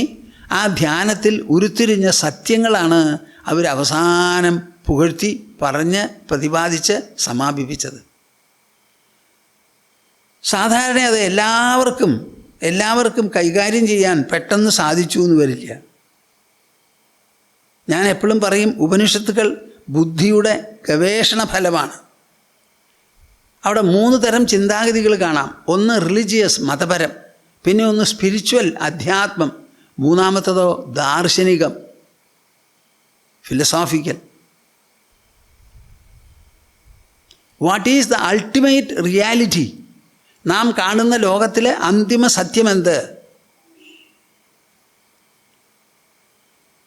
ഈശ്വരൻ ഈശ്വരൻ എന്നിങ്ങനെ നാം പറയുന്നു, ആരാധിക്കുന്നു. ആരാണ് ഈ ഈശ്വരൻ? ഞാൻ എന്ന് നാം പറയുന്നു. തന്നിൽ നിന്ന് പുറപ്പെടുന്നതാണ് ഈശ്വര വിശ്വാസം, ലോകചിന്ത, ലോകപരിശോധന, ഗവേഷണമൊക്കെ. അപ്പം താൻ ആരാണ്? The spiritual enquiry as to who am I, the religious enquiry as to who is God, the philosophical enquiry as to what is the supreme or ultimate reality. ഇങ്ങനെ 3 എണ്ണമാണ് നമ്മുടെ ഉപനിഷത്തുകളിൽ കാണുക. ഈ 3 എണ്ണവും വേറെ വേറെയല്ല, ഒന്ന് തന്നെ എന്ന് പറയുന്നതാണ് നമ്മുടെ വിശേഷപ്പെട്ട ചിന്താഗതി. ഇതെല്ലാവരും ഒന്ന് മനസ്സിലാക്കണം. സാധാരണ മനുഷ്യർക്ക് ഈ ഉപനിഷത്ത് പ്രകാരം ഉപനിഷത്തിലുള്ള ചിന്താഗതിയിൽ എത്തിച്ചേരാൻ എളുപ്പമല്ല. മനസ്സിന് നല്ല ശുദ്ധി വേണം. അത്രയധികം ആഗ്രഹങ്ങളോ മമതയോ അഹങ്കാരമോ ഉണ്ടാവരുത്. അതുള്ളവരാണ്. അപ്പോൾ അവരെന്ത് ചെയ്യുമപ്പാ? അവരുടെ മനസ്സിൻ്റെ അഴുക്ക് നീങ്ങിക്കിട്ടണം. അഴുക്ക് നീങ്ങാൻ ഉപനിഷത്ത് പഠിക്കാൻ അവർക്ക് പറ്റില്ല, പറഞ്ഞു കൊടുത്താൽ മനസ്സിലാവില്ല. അപ്പോൾ എന്താ വേണ്ടത്? അതിനെന്താണ് വഴി? അധ്യാത്മവും ആന്തരവുമായിരിക്കുന്ന ഒരു ശിരോമണി സമ്മാനമുണ്ടല്ലോ, അത് നേടാൻ സാധാരണക്കാർക്ക് എന്തു വേണം? ഗുണമൂല്യങ്ങളും ഉദാത്തമായിരിക്കുന്ന മുതലുകളും അല്ലേ മനുഷ്യ ഹൃദയത്തിൻ്റെ ഉന്നതമായ ധനം. ധനം എന്ന് നമ്മൾ പറയുന്നു. നമ്മുടെ മനസ്സിനും ബുദ്ധിക്കുമുള്ള ഏറ്റവും ഉത്കൃഷ്ടം, ഉന്നതം, ശ്രേഷ്ഠമായിരിക്കുന്ന ധനമെന്താ? ഗുണമൂല്യങ്ങൾ, ഉദാത്തമായിരിക്കുന്ന മനോഭാവം. അതാണ് ആവശ്യം. ഇതാണ് നമുക്ക് ശരിയായിട്ടുള്ളത്. ഈ വക സത്യങ്ങളോട് ആർക്കെങ്കിലും അന്ധത പാലിക്കാൻ പറ്റുമോ? എത്രത്തോളം കാലം നമുക്കൊരു മനസ്സുണ്ടോ, ബുദ്ധിയുണ്ടോ, ആ മനസ്സിനെയും ബുദ്ധിയെയും അവഗണിച്ച് ജീവിക്കുന്നത് സാധ്യമല്ല. മനസ്സും ബുദ്ധിയും ഉള്ളിടത്തോളം കാലം നമുക്ക് ഈ ഉൾധനത്തെക്കുറിച്ചും ഔന്നത്യത്തെക്കുറിച്ചും ചിന്തിക്കേണ്ടി വരും. അങ്ങനെ ഒരാൾ ആരെങ്കിലും ഉണ്ടോ? നല്ല ഒരു മനുഷ്യൻ ആരെങ്കിലും അങ്ങനെ ഒരാളുണ്ടോ എന്നുള്ളൊരു ചോദ്യം മനസ്സിൽ വരുന്നു. ആരിലാണ് നല്ല സ്വഭാവ ഔന്നത്യം, സ്വഭാവത്തിൽ നല്ല ഉന്നത നിലവാരം പുലർത്തുന്ന ആൾ, പെരുമാറ്റ മാഹാത്മ്യമുള്ളവൻ, അതേപോലെ സമ്പർക്ക മികവും വേണം. ഞാൻ ഇംഗ്ലീഷിലാണ് ഈ ഫ്രേസസ് ആദ്യമായിട്ട് ഉണ്ടാക്കിയത്. Characteral elegance, behavioural majesty and interactional excellence. ഇത് മൂന്നും ഉള്ളവർ ആരെങ്കിലും ഉണ്ടോ? ഉപനിഷത്തും തത്വവുമൊക്കെ അവിടെ ഉണ്ട്, മനസ്സിലായി. അത് നല്ല ഗവേഷണത്തിന് വിഷയമാണ്. സാധാരണക്കാർക്ക് അറിയേണ്ടത് അതല്ല. ഒരു മനുഷ്യൻ നല്ലവനാകുന്നത് എപ്പോൾ? ആരാണ് നല്ലവൻ? എന്താണ് നന്മ? ആ നന്മ നമ്മൾ എങ്ങനെ കൈവരിക്കും, സമ്പാദിക്കും? അത് സ്വഭാവത്തിൽ വേണം, പെരുമാറ്റത്തിൽ വേണം, മറ്റുള്ളവരും ലോകവുമായിട്ടുള്ള സമ്പർക്കത്തിലും വേണം. ഉപനിഷത്തിലുള്ള കാര്യങ്ങളൊക്കെ സാധാരണക്കാർക്ക് പിടിപെടാത്തതാണ്. ആ ഉപനിഷത്ത് എന്താ പറയണത്? ഞങ്ങൾ ഈ പറയുന്ന സത്യം നല്ലപോലെ ശ്രദ്ധിച്ചോളൂ.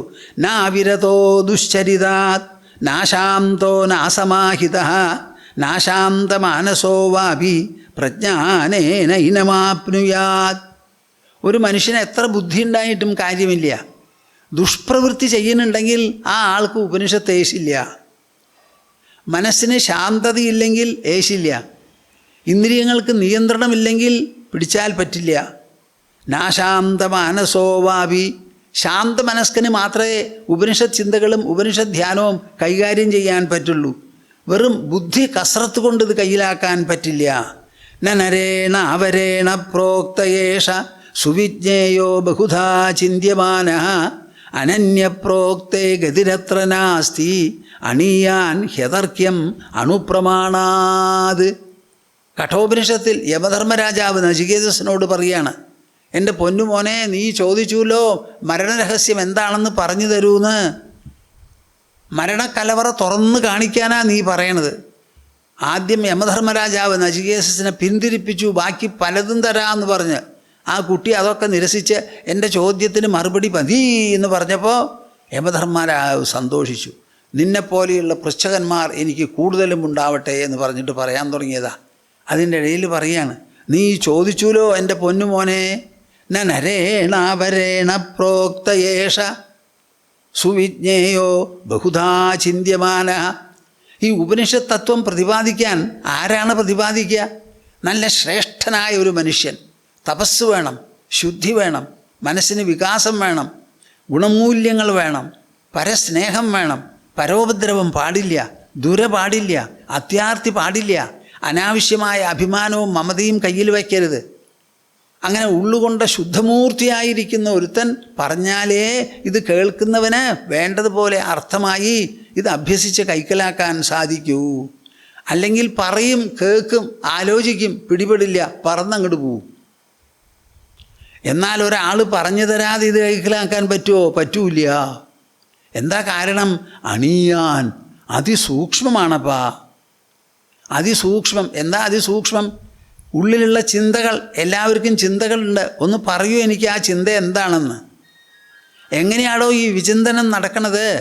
ചിന്ത എന്ന് പറയണത് എന്താ? അതൊരു വള്ളിയോ ഒരു പുള്ളിയോ ഈർക്കിലിയുടെ തുമ്പ് പോലെ ഒരു കഷ്ണമോ ഒന്ന് ആലോചിച്ച് പറയും. നിങ്ങളുടെ ഉള്ളിൽ നടക്കണതല്ലേ, കണ്ടുപിടിച്ച് പറയണപ്പാ ഇന്നതാണ് ചിന്ത എന്ന്. പറ്റണില്ലല്ലോ. എന്താ കാരണം? അണിയാൻ. അത്രത്തോളം സൂക്ഷ്മമാണത്, അണുപ്രമാണത്, ആണവികമാണത്.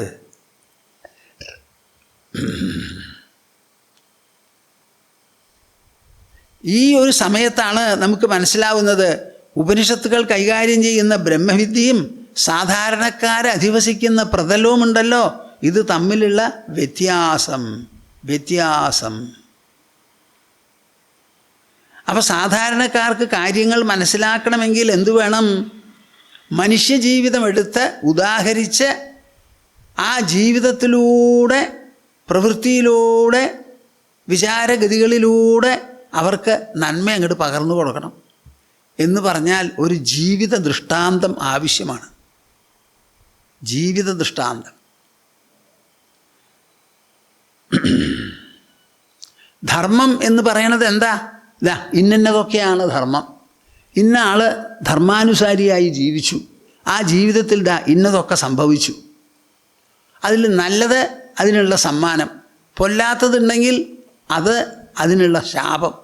ഇതൊക്കെ വ്യക്തമായി പറഞ്ഞ് ധരിപ്പിക്കുന്ന ഒരു സമ്പ്രദായം ഉണ്ടെങ്കിലേ പറ്റുള്ളൂ. രാമായണം എന്ന് പറഞ്ഞത് ഈ വക ചിന്താഗതിയുടെ അനന്തരഫലമാണ്.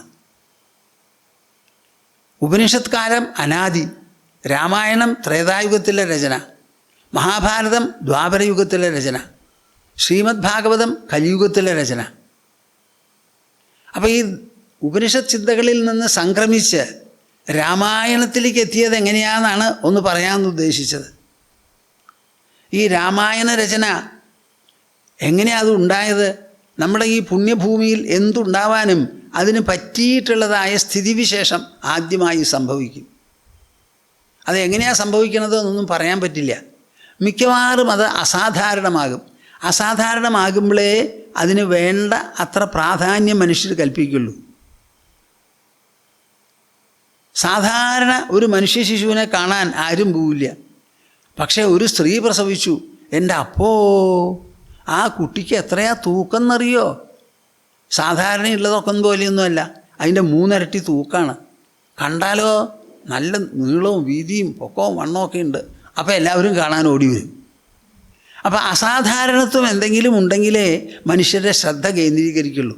ആ അസാധാരണത്വം എങ്ങനത്തെ ആവണം? പ്രകടമാവണത്, നിസ്സാരമായ പോരാ. അപ്പോൾ രാമായണത്തിനുള്ള പശ്ചാത്തലം എങ്ങനെ ഉണ്ടായി എന്ന് ചോദിച്ചാൽ അതാണ് വിശേഷം. എന്താണ് വിശേഷം? നമുക്കിവിടെ രാമൻ കൃഷ്ണൻ എന്ന് 2 പേരാണ് ആദർശ പുരുഷന്മാരായിട്ട് നിൽക്കുന്നത്. രാമനും കൃഷ്ണനും. രാമനെ സംഭാവന ചെയ്തത് വാൽമീകി മഹർഷിയാണ്. കൃഷ്ണനെ സംഭാവന ചെയ്തതോ വേദവ്യാസ മഹർഷിയാണ്. ഈ 2 പേരെയും മാറ്റി നിർത്തിയാൽ ഹിന്ദുക്കൾ അനാഥകളാവും എന്ന് വേണം പറയാൻ. അത് രാമനെ എങ്ങനെ സംഭാവന ചെയ്തു? രാമായണം എഴുതിയിട്ട്. ആ എഴുതിയ ആദ്യത്തെ ഗ്രന്ഥം നമ്മുടെ കയ്യിലില്ല, എഴുത്താണി നമ്മളെ ഇല്ല, ഓലഗ്രന്ഥവുമില്ല, എഴുതിയ വാൽമീകിയും നമ്മൾ കണ്ടിട്ടില്ല. പക്ഷേ ആ ഗ്രന്ഥവും അതിൻ്റെ ഉള്ളടക്കവും ഇന്നും ദശലക്ഷമല്ല കോടിക്കണക്കിന് ജനങ്ങളുടെ മനസ്സിൽ സ്പന്ദനാത്മകമായി പരിലസിക്കുന്നു. ഇന്ന് എന്താ നിങ്ങൾ ഇതിനെപ്പറ്റി പറയണത്? അതിൻ്റെ ചരിത്രവസ്തുത ഒന്നും നമ്മുടെ കയ്യിലില്ല. എന്നാൽ ഇല്ലേ ഉണ്ട്, വാൽമീകി രചിച്ച ഗ്രന്ഥം മുഴുവനോടെ നമ്മുടെ കയ്യിലുണ്ട്. അതുപോലെ വേറെ എന്തെങ്കിലും വേണോ? അദ്ദേഹത്തിനെ കണ്ടിട്ടില്ല, പടമില്ല, ഒറിജിനൽ ഗ്രന്ഥമില്ല, താമസിച്ച സ്ഥലമില്ല, ഒക്കെ കേട്ടുകേൾവിയേ നമുക്കുള്ളൂ. പക്ഷേ ഗ്രന്ഥം നമ്മുടെ മുൻപിലുണ്ട്. അതാണ് ഇതിൻ്റെ വിശേഷം.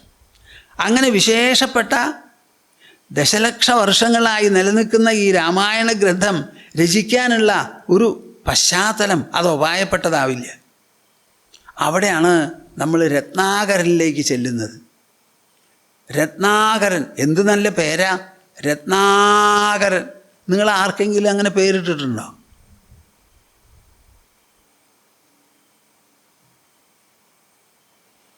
മുത്തുസ്വാമി എന്നൊക്കെ പറയാറുണ്ട്. മുത്തുസ്വാമി എങ്ങനെ വന്നതാ? മുത്തുകൊണ്ടുണ്ടാക്കിയ സ്വാമി, രത്നസ്വാമി എന്നും വേണമെങ്കിൽ പറയാം. രത്നാകരൻ കാട്ടുകൊള്ളക്കാരനാണ്. കാട്ടിൽ കൊള്ളയടിക്കും അതിലേ വരുന്നവരെ. പതിവ് പോലെ അതിന് പ്രാതലൊക്കെ കഴിച്ച് തയ്യാറായി രത്നാകരൻ കാട്ടിൽ ചെന്നിട്ട് ഇരിക്കാനൊരു മഞ്ചം പോലെ ഒന്നും ഉണ്ടാക്കിയിട്ടുണ്ട്. അവിടെ ഇരിപ്പായി. ഒരു ദിവസം പെട്ടെന്ന് 7 പേരാണ് വരണത്. 7 പേർ ഒറ്റയടിക്ക് വരിയായിട്ട് വരുന്നു. നോക്കുമ്പോഴോ താടിയും തലയും ധാരാളമുണ്ട്. കയ്യിലൊരു ജലപാത്രമുണ്ട്, മറ്റേ കയ്യിലൊരു യോഗദണ്ഡുമുണ്ട്. ഇത് വിശേഷപ്പെട്ടവരാണല്ലോ. എന്താണ് അവരുടെ കയ്യിലുള്ളത്? എനിക്ക് നല്ല കോളായി എന്ന് വിചാരിച്ചു. എന്നിട്ട് നിൽക്കടാ അവിടെ എന്ന് പറഞ്ഞു. നിൽക്കണവിടെ എന്ന് അട്ടഹസിക്കുക ചെയ്തത്. ആ വഴി കൂടി പോകുന്ന സമയത്ത് അവരോട് നിൽക്കാൻ പറയാൻ രത്നാകരന് ഒരു സംശയവും. എത്രയോ ആൾക്കാരെ നിർത്തി കവർച്ച ചെയ്ത് ആ കവർച്ച കൊണ്ടാണ് കുടുംബം പുലർത്തി വരുന്നത്. അന്ന് നല്ല കോളാണെന്ന് വിചാരിച്ച് പറഞ്ഞത് ശരിയാ. പക്ഷെ അവർ തിരിഞ്ഞൊന്ന് നോക്കി. ആ നോട്ടം അസാമാന്യമായ നോട്ടമായിരുന്നു. അവരുടെ അനുഭവം എന്താ? അവരുടെ ഈ സ്വതന്ത്ര സഞ്ചാരത്തിന് ഒരൊറ്റ ആൾ വിഘ്നം നൽകാറില്ല. ആരെങ്കിലും വരുന്നുണ്ടെങ്കിൽ അവർ മുൻപിൽ വന്ന് കാക്കൽ നമസ്കരിച്ച് അനുഗ്രഹിക്കണേ എന്ന് പറഞ്ഞ് പ്രാർത്ഥിക്കുകയാണുള്ളത്. അതിൻ്റെ ഇടയിൽ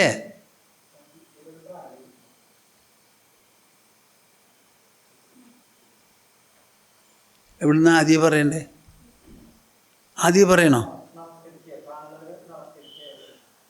ആരെങ്കിലും അവരെ നേരിൽ വരുന്നുണ്ടെങ്കിൽ അവരെല്ലാവരും വന്ന് ആദ്യമായി തൊഴുത് കാക്കൽ നമസ്കരിച്ചിട്ട് അനുഗ്രഹം തരണേ എന്ന് പറയും.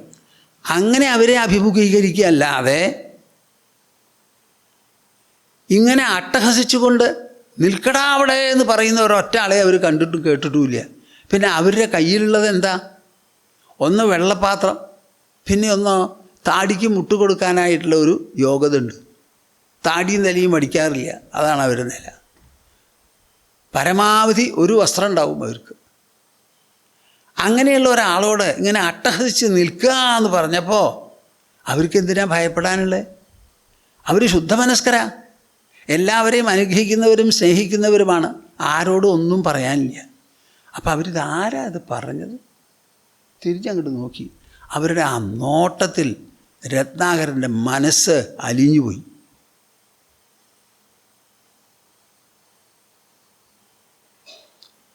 അവരോട് നിൽക്കാൻ പറഞ്ഞത് അവരെ പേടിപ്പിച്ച്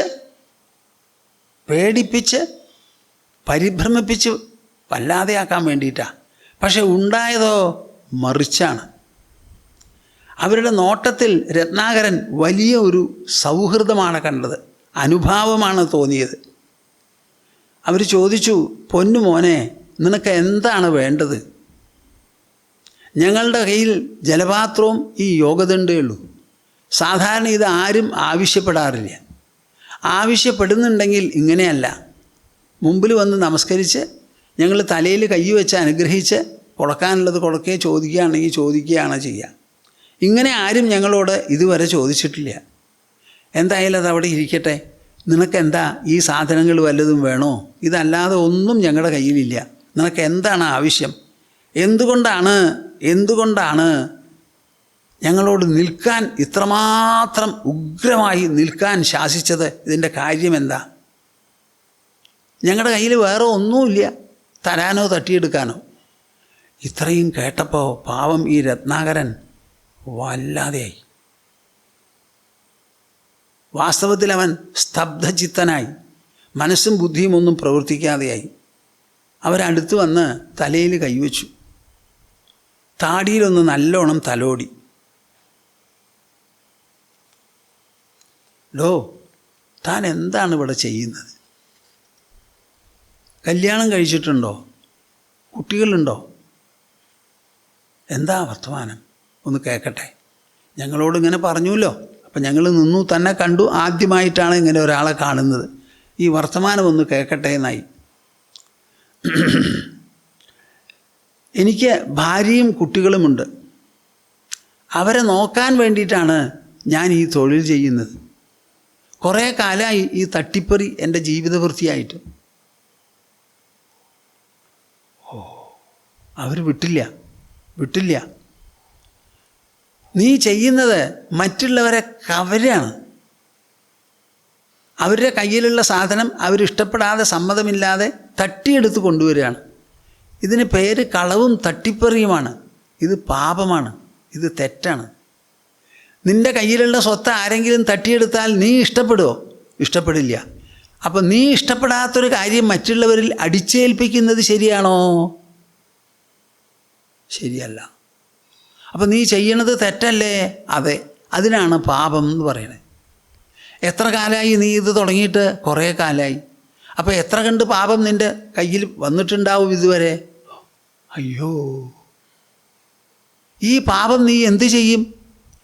അവരുടെ കയ്യിലുള്ള മുതൽ നിനക്ക് കിട്ടി, അത് കുടുംബം നോക്കാനാണെന്ന് പറയുന്നു, സമ്മതിച്ചു. അതിൻ്റെ കൂട്ടത്തിൽ കിട്ടിയിട്ടുള്ള പാപമോ ആ മൂട്ട എന്താ നീ ചെയ്യാൻ പോണേ? ഒന്ന് വീട്ടിൽ പോയി ചോദിച്ചു വരാമോ ഭാര്യയോടും കുട്ടികളോടും? ഞാൻ ചെയ്യുന്ന പ്രവൃത്തി പാപമാണെന്ന് മനസ്സിലായി. മഹർഷിമാർ പറഞ്ഞിട്ടുണ്ട്, ആ പാപം നിങ്ങൾ പങ്കെടുക്കുമോ എന്ന് ചോദിച്ചു വാന്ന് പറഞ്ഞപ്പോൾ ഒറ്റ ഓട്ടാവോടി വീട്ടിൽ ചെന്നു. ഭാര്യയോട് ചോദിച്ചപ്പോൾ, അയ്യേ ആ കാര്യം പറയണ്ട, എന്നെ കെട്ടിയിട്ടുള്ളത് നിങ്ങളാ, കെട്ടിയവളെ പുലർത്തേണ്ട ചുമതല കെട്ടിയവനുണ്ട്. നിങ്ങൾ കൊണ്ടുവന്നിട്ടുള്ള സാധനങ്ങൾ, പൈസ ഞാൻ കുട്ടികളെ പരിരക്ഷിക്കാനും ഞാൻ ഭക്ഷണം കഴിക്കാനുമായി ഉപയോഗിച്ചത് ശരിയാണ്. ആ പ്രവൃത്തിയിൽ എന്തെങ്കിലും തകരാറോ ദോഷമോ പാപമോ ഉണ്ടെങ്കിൽ അത് ഞങ്ങൾക്ക് ആർക്കും ചേരുന്നതല്ല. നല്ല തൊഴിലെടുത്ത് നല്ല പോലെ പണം സമ്പാദിച്ച് ഭാര്യയും കുട്ടികളെയും നോക്കാത്തത് എന്തേ? ഞാൻ പറഞ്ഞിട്ടില്ല അങ്ങയോട് തട്ടിപ്പറി നടത്തണമെന്ന്, കവർച്ച നടത്തണമെന്ന്. അപ്പോൾ ഈ പ്രവൃത്തിയിലുള്ള ദോഷാംശങ്ങളൊന്നും ഞങ്ങൾക്ക് ചേരുന്നതല്ല, അത് സ്വയം അനുഭവിക്കണം. അതാണ് വ്യവസ്ഥ. ഇതങ്ങോട്ട് കേട്ടപ്പോൾ പാവം, ഇങ്ങനെയുള്ളവളാ നമ്മുടെ കെട്ടിയോള്, എൻ്റെ ഭാര്യ ഇങ്ങനത്തെ ഒരാള്. ഓടി ആ ഓടിപ്പോയ പോക്കുണ്ടല്ലോ, അത് സാധാരണത്തെ പോക്കല്ല. കാലത്ത് നമ്മുടെ പ്രാതൽ കഴിച്ച് വന്ന പോക്ക് തട്ടിപ്പറിക്കാനാ. ഇപ്പോൾ ഓടി വന്നിരിക്കണതോ അതല്ല സംഗതി. അവിടെ ചെന്ന് അവർ പറഞ്ഞു, ഞങ്ങളാരും ഇതിൽ പങ്കെടുക്കില്ല. അതോടുകൂടി മഹർഷിമാരെ, എൻ്റെ ജീവിതം മാറി. എനിക്ക് ഈ ലോകത്തിൽ ഇനി ആരുമില്ല, നിങ്ങൾ മാത്രമേ ആശ്രയമുള്ളൂ. എന്നെ സ്വീകരിച്ച് എനിക്ക് വേണ്ടത് നല്ലത് ഉപദേശിച്ചു തരണം. ഞാൻ ചെയ്തിട്ടുള്ള പാപമെല്ലാം എന്നിൽ നിന്ന് നീങ്ങി ഞാൻ പരമശുദ്ധനാകണം, മുക്തനാകണം. അതിനുവേണ്ടി എന്തു വേണമോ അത് ചെയ്യൂ എന്നാണ് ആവശ്യപ്പെട്ടത്. നോക്കൂ, ആ അസാധാരണ സംഭവം രാമായണ രചനയ്ക്ക് വഴിവെച്ചതാണ് ഞാൻ ഈ പറയണത്. സാധാരണക്കാരുടെ മനസ്സിൽ നന്മ കുത്തുവയ്ക്കാനുള്ള വഴിയെന്ത്? മനുഷ്യൻ്റെ മനസ്സ് തിന്മയിൽ നിന്ന് നന്മയിലേക്ക് പരിവർത്തനപ്പെടുന്നത് എങ്ങനെ എന്നുള്ള ഉദാഹരണ സഹിതം നടന്ന സംഭവമാണ്. പാവം അവരെന്തു ചെയ്യും? ഒന്നും അറിയാത്തവൻ, പഠിച്ചിട്ടുമില്ല, കാട്ടാളനാണേനും അയാൾക്ക് എന്താ പറഞ്ഞു കൊടുക്കുക? സമ്മതിച്ചു, ഞങ്ങൾ സ്വീകരിച്ചു. അവരെല്ലാവരും കൂടി ആലിംഗനം ചെയ്തു. നീ ഞങ്ങളുടെ തന്നെയാണ്, നിനക്ക് നന്മ പറഞ്ഞു തരാം, നിനക്ക് വീടുമില്ല കുട്ടികളുമില്ല, എല്ലാം വിട്ടു എന്ന് പറഞ്ഞുല്ലോ, മതി. അങ്ങനെ വിട്ടവരെ ഞങ്ങൾക്ക് ആവശ്യമുണ്ട്. അവരെ വേണ്ടതുപോലെ ആക്കാനുള്ള വൈഭവം ഞങ്ങളുടെ കയ്യിലുണ്ട്, അതിനുള്ള ശക്തിയും അനുഗ്രഹശക്തിയും ഞങ്ങളുടെ കയ്യിലുണ്ട്. അതുകൊണ്ട് നീ പേടിക്കണ്ട, വിഷമിക്കണ്ട. കഴിഞ്ഞതെന്തായാലും കഴിഞ്ഞു, ചെയ്തതെന്തായാലും ചെയ്തു. ഇവിടുന്ന് അങ്ങോട്ടുള്ളത് മാത്രം ചിന്തിച്ചാൽ മതി. ഇന്നേ വരെ എന്ത് ചെയ്തു എന്ന് നീ ആലോചിക്കരുത്, ചിന്തിക്കരുത്. ഇനി എന്ത് ചെയ്യണം എന്നത് മാത്രമേ നിൻ്റെ മനസ്സിലുണ്ടാകാവൂ. നിനക്ക് കൂടുതലൊന്നും ഞങ്ങൾ പറഞ്ഞു തരണില്ല, വെറും 2 അക്ഷരം, രാമ. ഈ 2 അക്ഷരം ഉരുവിട്ടാൽ മതി. അത് വിടാതെ ഉരുവിട്ട് ആ ഉരുവിട്ടത് മൂലം എന്തു വരുമോ അത് വന്നോട്ടെ, അതിനെപ്പറ്റി ചിന്തിക്കേണ്ടതാണ്. അവർ പോയി. ആ 2 അക്ഷരം തുടങ്ങി കേട്ടത് മുതൽക്ക് രാമ രാമ രാമ രാമ രാമ രാമ രാമ രാമ രാമ രാമ രാമ രാമ ഉറക്ക ജപിക്കും. കാട്ടാളനല്ലേ, ഉറക്ക ജപിച്ചു. എത്ര മണിക്കൂറുകൾ ഉറക്ക ജപിക്കും? ഉറക്ക ജപിച്ച് ആ സ്വരത്തിന് കാഠിന്യം കുറഞ്ഞു, ശബ്ദം കുറഞ്ഞു. അവസാനം ചുണ്ടു മാത്രം അനങ്ങി, അത് നിന്നു. മനസ്സിൻ്റെ ഉള്ളിലുള്ള സ്പന്ദനമായി അത് നനുത്ത് നേർത്ത്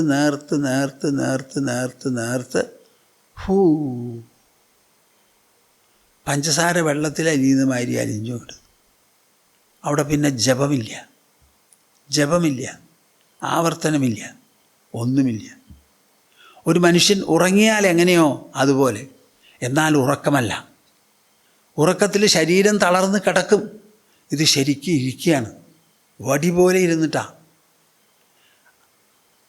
ആ രത്നാകരൻ നിശ്ചല ശരീരസ്ഥനായി. ശരീരം നിശ്ചലം, മനസ്സും നിശ്ചലം. ആ നിശ്ചലതയിലാണ് ചെതളുറുമ്പ് ഇങ്ങനെ അരിച്ചു കയറിയത്. അനങ്ങളില്ല എന്ന് കണ്ടപ്പോൾ അവരതിൽ ചെതൽ കൂട്ടി. ആ ചെതലിൻ്റെ ഉള്ളിലായി ഈ രത്നാകരൻ്റെ ശരീരം. എത്ര കാലം ഇരുന്നു എന്ന് പറയാൻ പറ്റില്ല. കുറേ കാലം കഴിഞ്ഞ് പൊട്ടി ഉണർന്നപ്പോൾ ചെതലൊക്കെ താഴത്ത് വീണ് നോക്കിയപ്പോൾ പരിസരമാകെ മാറിയിരിക്കുന്നു. ചെറിയ ചെറിയ ചെടികൾ, വള്ളികൾ, അതൊക്കെ പടുവൃക്ഷങ്ങളായിരിക്കുന്നു. അന്തരീക്ഷമാകെ മാറി. തുറന്ന സ്ഥലം ശ്യാമള നിബിഡമായി. അതിൽ നിന്നാണ് ഒരു സൂചന കിട്ടിയത് എത്ര കാലം താൻ ഈ തപസ്സിൽ ഇങ്ങനെ ലീനനായിരുന്നിരിക്കുമെന്ന്. അവിടുന്ന് എണീറ്റതോടുകൂടി ജനങ്ങളെല്ലാം പറഞ്ഞു തുടങ്ങി, വാൽമീകി മഹർഷി തപസ്വിന്ന്. വൽമീകം എന്ന വാക്കിനർത്ഥം പുറ്റ് എന്നാണ്. അപ്പം ആ പുറ്റ് മഹർഷിയായി അന്നു മുതൽക്ക്. തൻ്റെ പരിവർത്തനം തനിക്ക് അനുഭവ വിഷയമാണല്ലോ. ഞാൻ പഴയ രത്നാകരൻ, തട്ടിപ്പറി കൊണ്ട് നടന്നിരുന്നവൻ. ആ തട്ടിപ്പറി ആരും പറയാതെ എൻ്റെ മനസ്സിൽ നിന്ന് തന്നെ പോയി. അത് അനുഭവിച്ചുകൊണ്ടിരുന്ന മക്കളും ഭാര്യയും ഞാൻ ചെയ്യുന്ന പ്രവൃത്തിയുടെ ഫലം അനുഭവിക്കാൻ ഉണ്ടാവില്ല എന്ന് കേട്ടതോടുകൂടി ഞാൻ ഒറ്റയാനായി. ആ ഒറ്റയാന് എന്തെങ്കിലും ഒന്ന് കിട്ടിയിട്ടുണ്ടെങ്കിൽ അത് ഈ മഹർഷിമാരുടെ സംസർഗം കൊണ്ടാണ്, ഞാൻ ജപിച്ച 2 അക്ഷരം കൊണ്ടാണ്. അത് തൊടുത്തുവിട്ട ദീർഘമായ തപസ്സിലൂടെയാണ്. മനസ്സിൽ മാത്രമാണത് പ്രവർത്തിച്ചത്. മനസ്സിനെ ശുദ്ധമാക്കി. കാട്ടുകള്ളൻ ഇതാ പുറ്റ് മഹർഷിയായി രൂപാന്തരപ്പെട്ടിരിക്കുന്നു. ഇതിലേറെ പരിവർത്തനം എന്തുണ്ട്? ഏത് ദുഷ്ടനും ഇവിടെ ശിഷ്ടനാവാനുള്ള വഴിയുണ്ട് എന്ന് വ്യക്തമായി മനസ്സിലായി. ഇനി ലോകത്തിലുള്ള ദുഷ്ടതയെല്ലാം തുടച്ചു മാറ്റി ശിഷ്ടത പ്രതിഷ്ഠിക്കാനുള്ള വഴി എന്താണെന്ന് എനിക്ക് പറയാൻ പറ്റണം. എനിക്ക് എന്തോ ഭാഗ്യവശാൽ മഹർഷിമാരുടെ സംസർഗം കിട്ടി. സമതലവാസികൾക്ക് ഈ മഹർഷിമാരുടെ കാട്ടിലുള്ള തപസ്വികളുടെ സംസർഗം ഉണ്ടാവില്ല. അവർക്കെല്ലാവർക്കും എനിക്കുണ്ടായ ഈ പുണ്യഫലം, ഈ അനുഗ്രഹം ഉണ്ടാവാൻ വേണ്ടി ഞാൻ എന്തു വേണം, എവിടെ പോകണം, എന്തു ചെയ്യണം എന്നിങ്ങനെ ആലോചിച്ച് ഒരു ഭാഗത്ത് ഉത്കണ്ഠ, ഒരു ഭാഗത്ത് സങ്കടം, ഒരു ഭാഗത്ത് പ്രതീക്ഷ, അജ്ഞേയമായിരിക്കുന്ന ഒരു ഭാവിയിലേക്കുള്ള എത്തിനോട്ടം, ഇതെല്ലാം കൂടി ഈ വാൽമീകി മഹർഷി കഴിഞ്ഞത്. അപ്പോഴേക്കും ശിഷ്യന്മാരായി. ശിഷ്യന്മാരും ഗുരുവുമായി പലതും സംസാരിക്കും. പതിവായി തമസാ നദിയിൽ കുളിക്കാനുള്ള സ്ഥലത്ത് പോയി കുളിക്കാൻ പോകാറുണ്ട്. പതിവ് പോലെ ഒരു ദിവസം അവിടെ ചെന്നു. അപ്പോൾ തമസാ നദി വളരെ തെളിഞ്ഞൊഴുകുന്ന സമയമാണ്. വളരെ തെളിച്ചം. ആ തെളിഞ്ഞൊഴുകുന്ന സമയത്ത് ആ വെള്ളത്തിലേക്ക് നോക്കിയപ്പോൾ അടിയിലത്തെ മണൽ തിട്ട് കാണാൻ സാധിച്ചു. മണൽ പ്രതലം. അപ്പോൾ ശിഷ്യന്മാർ നോക്കി പറയുകയാണ്, നോക്കൂ, ആ തമസാ നദി ഒഴുകുന്ന ആ ജലപ്രവാഹത്തിൻ്റെ തെളിമ, ആ തെളിമയിൽ അടിയിലുള്ള മണൽ പ്രതലവും കൂടി മനസ്സിലാക്കാൻ പറ്റുന്നു. ഇതേമാതിരിയാണ് കൂട്ടരെ നിങ്ങൾ മനസ്സിലാക്കി. മനസ്സ് ശുദ്ധമായാൽ ആ ശുദ്ധമായ മനസ്സിൻ്റെ അടിയിലുള്ള ആ ആത്മതലം തെളിഞ്ഞ് കാണും, ശ്രദ്ധിച്ചോളൂ എന്ന്. ഇതങ്ങോട്ട് പറഞ്ഞ് ഇങ്ങനെ നോക്കിയപ്പോൾ ഒരു വേടൻ, അയാൾ ടപ്പ് എന്നൊരു അമ്പ് വിട്ടു. ഒരു മരത്തിൻ്റെ കൊമ്പിൽ 2 ഇണപ്പക്ഷികളിരിക്കുന്നു. അമ്പ് ചെയ്താൽ ഒന്നിനെയല്ലേ ചെയ്യാൻ പറ്റുള്ളൂ. ആ ഒന്ന് അമ്പ് തറച്ച് താഴത്തേക്ക് അങ്ങോട്ട് വീണു, ചോരയൊലിച്ചുകൊണ്ട്. മറ്റേ പക്ഷിക്ക് അതിനെ വിടാനും പറ്റണില്ല, എന്നാൽ പോകാനും പറ്റണില്ല. അത് ചോരയൊലിച്ച് താഴത്താണ്. ആ പക്ഷിയെ വിടണത് എങ്ങനെയാ? എന്നാൽ അതിൻ്റെ കൂടെ പോകാൻ പറ്റുമോ? അതിന് പേടിയുണ്ട്. അങ്ങനെ പോകാനും പറ്റില്ല, വിടാനും പറ്റില്ല. അത് വല്ലാതെ കരഞ്ഞ് പരിതപിക്കുന്നു. ഇതിലേറെ കാഠിന്യം, ദാരുണത ഒരാൾക്കും ചിന്തിക്കാൻ പറ്റില്ല. മനുഷ്യൻ സ്വയം, ഭാര്യാഭർത്താക്കന്മാർ ശാന്തമായ ഒരിടത്തിരിക്കുന്ന സമയത്ത് ആരെങ്കിലും വന്ന് അവരൊരാളെ കുത്തിക്കൊന്നാൽ എങ്ങനെയിരിക്കും? നമ്മൾ ഇഷ്ടപ്പെടാത്ത ഒരു കാര്യം മറ്റുള്ളവരിൽ അടിച്ചേൽപ്പിക്കാൻ ആ പക്ഷികൾ എന്ത് ചെയ്തു? ആ വേടനെ അവർ കാറ്റിലും കൊമ്പത്തുമല്ലേ ഇരിക്കണത്. ഇവൻ നടക്കുന്നത് ഭൂമിയിലാണ്. ഇവർക്ക് 2 പേർക്കും തമ്മിൽ എന്താണ് ബന്ധം? ഒരു ബന്ധവുമില്ല. എന്നാലും ഈ ദാരുണ പ്രവൃത്തി അയാൾ എങ്ങനെ ചെയ്തു? എന്തുകൊണ്ട് ചെയ്യാൻ തോന്നി? അവൻ കാണുന്നില്ലേ ആ പക്ഷിയുടെ വേദന? ഒന്ന് പെടഞ്ഞുകൊണ്ടിരിക്കുന്നു, പിന്നെ ഒന്ന് കരഞ്ഞുകൊണ്ടിരിക്കുന്നു. ഇത് കാണാൻ വേണ്ടി, ഇത് സഹിക്കാനായി അവൻ എങ്ങനെ സാധിക്കുന്നു? ആ സങ്കടം, ആ പ്രതികരണം ഒരു ശ്ലോകമായി പുറത്തു വന്നു. ശ്ലോകം എന്ന് പറഞ്ഞിട്ടല്ല പറഞ്ഞേ. മാനിഷാദ പ്രതിഷ്ഠാം ത്വം അഗമശാശ്വതീ സമാഹ യത് ക്രൗഞ്ച മിഥുനാദേകം ഏകം അവധീ കാമമോഹിതം. ആ രണ്ട് അണപ്പക്ഷികളിൽ ഒന്നിനെ, കാമമോഹിതമായിരിക്കുന്ന ഒന്നിനെ അമ്പെയ്ത് നീ കൊന്നുവല്ലോ. നിൻ്റെ മനസ്സ് ഒരു കാലത്തും സ്വസ്ഥമാകാതെ ഇരിക്കട്ടെ എന്നൊരു ശാപവാക്ക് പോലെയായിരുന്നു അത്. പക്ഷേ അത് പുറത്തു വന്നത് 4 പാദങ്ങളുള്ള ഒരു ശ്ലോകമായിട്ടാണ് അനുഷ്ഠുപൂർത്തത്തിൽ.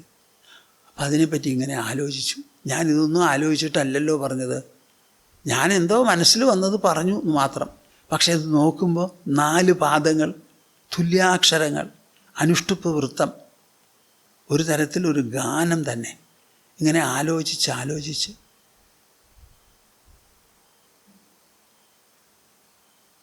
ഈ ദാരുണതയെ മനുഷ്യ മനസ്സിൽ നിന്ന്